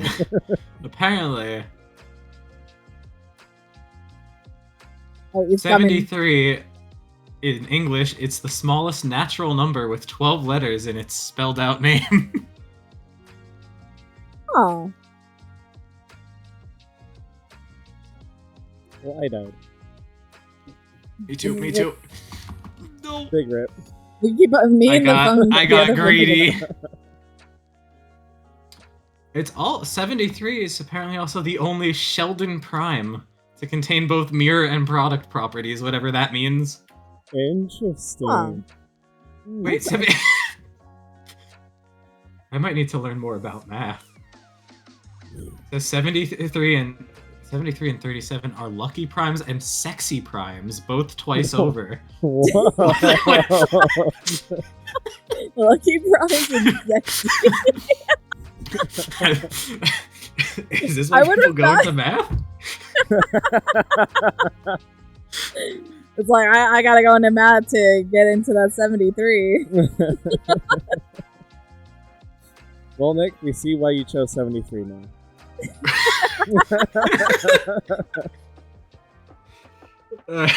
Your subconscious is thinking of things. Of something I didn't even know Yep. existed. Mm-hmm. Oh, okay, that's not even a fun fact anymore. Oh, no. I don't know if it's... Is it fine for me to talk about the Challenger shuttle? The Challenger shuttle. Not familiar. But you know what? We say a lot of things on this stream, so go for it. It was like the shuttle that had like this big launch, but it basically like blew up right after launch. Oof. It was like the 80s. Oh wait, I think I know. What? Yeah, we actually recently talked about this because we're playing a game called what was it? Mind the Gap, and basically, you're paired up into teams of 2 with like 8 people, and you're going through and answering questions about the different generations. So I think that was one of them.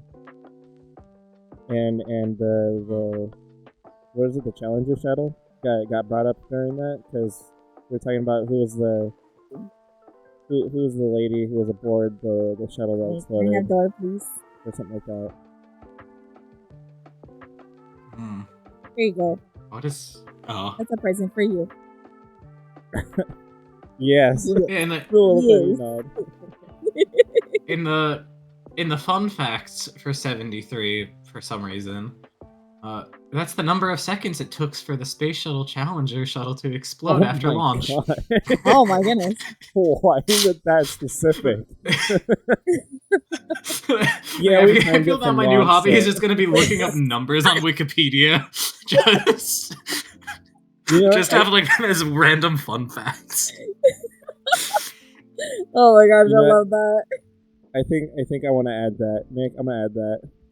Whenever we do the pop quiz and we ask favorite number, afterwards we're gonna do a little bit of research on the side and be like, so, about that number you said. Did you know that it was this? Did you know? Alright. That was a fun last match. That was a fun last match. I enjoyed that. Especially learning about the number 73. I don't know why I was so panicked during the questions when I wasn't even in chase too. Right? Like, I felt like it was life or death for a second. Alright. But yeah, thank you for joining us. But thank you for playing games for having me. I hope we can all get together again and play some more games or hang out or whatever. Yeah, and thank you for like making this not be too late in the day, so that way I was able to be. No, yeah. Like. Oh heck yeah, of course. We definitely wanted to work around everybody's schedule for sure. I know there's somebody we're gonna have to wake up at 9 a.m. or before 9 a.m. and start at 9 a.m. Yeah, before 9 a.m. We'll see how that goes. Is that gonna be with the next guest? No. Okay. With Jabba's, I think Jabba's is you can do normal time. Yeah, Jabba's is normal time. Yeah, Jabba's is normal. So. Oh yeah. I know for me, I think like the time difference between me and him is like 12 hours or something. I was like, it's so weird. But yeah, we're also planning something in December, for the Third Wheel podcast, like a special episode. So we'll talk to you a little bit about that off the stream and see if you're interested in that. where all the guests meet up and have to fight each other. Yeah, pretty much. Yeah. Fight to the death. They have to fight by giving. They have to, by only giving fun facts about their favorite number. Right. That'd be fun. You're giving me ideas now. All right. No. You have to. Instead of the favorite number, now that we know that sexy prime is the thing, you have to ask them what their favorite sexy prime number is. And they're gonna be like, "What the frick do you mean by sexy prime?" No, it's No, but yeah. Like, I don't know. Yeah, we're gonna talk about it a little bit more since we don't have anybody for December, and we'll probably try and make it a special episode. Yeah, or whatever. Oh God, it's. I don't know why I'm sitting here thinking like, yeah, December, like next month. That No, is, right? not But no. next Okay, month. that's a while. Yeah. That's a while. that's a lot. Yeah. Okay. We'll talk more about it after this, and Okay, you guys, Okay. please do Thank you. show Nick some love. Bored to tears. He's absolutely wonderful, and I hope you guys enjoyed getting to know him on a deeper level. I know I did, 100%. no, yeah, this is a lot of fun. And now we are going to find a lovely soul to raid off to for the evening, but I hope you guys have an amazing rest of your mornings, afternoons, or evenings. Wherever you may be. And let's see. Wait, should I? I don't know if I should. Yeah, I'll wait till the raid out. I know who to raid off to. Who? Katie. Oh, Katie? She's playing Pal World. Oh, is she? She's playing Pal World. I said Katie straight away. Yes. There's no denying that that's who we're raiding off. No ands, ifs, and buts. We're watching somebody shoot off some Pokemon. Yes. I know that Katie. Katie has weak ankles? Yeah, I was on her from one of the tournaments, but there were so many there that time that I don't. She was in Piece of the Chaos, yeah. Katie is a great, wonderful soul. Right.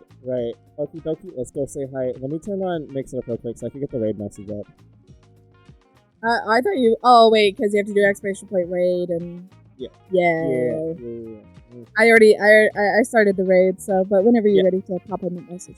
But we love you guys so much. I hope you guys have an amazing rest of your weekend. I know I'm looking forward to it, but we'll be back Monday with some Dead by Daylight, ironically. Fun.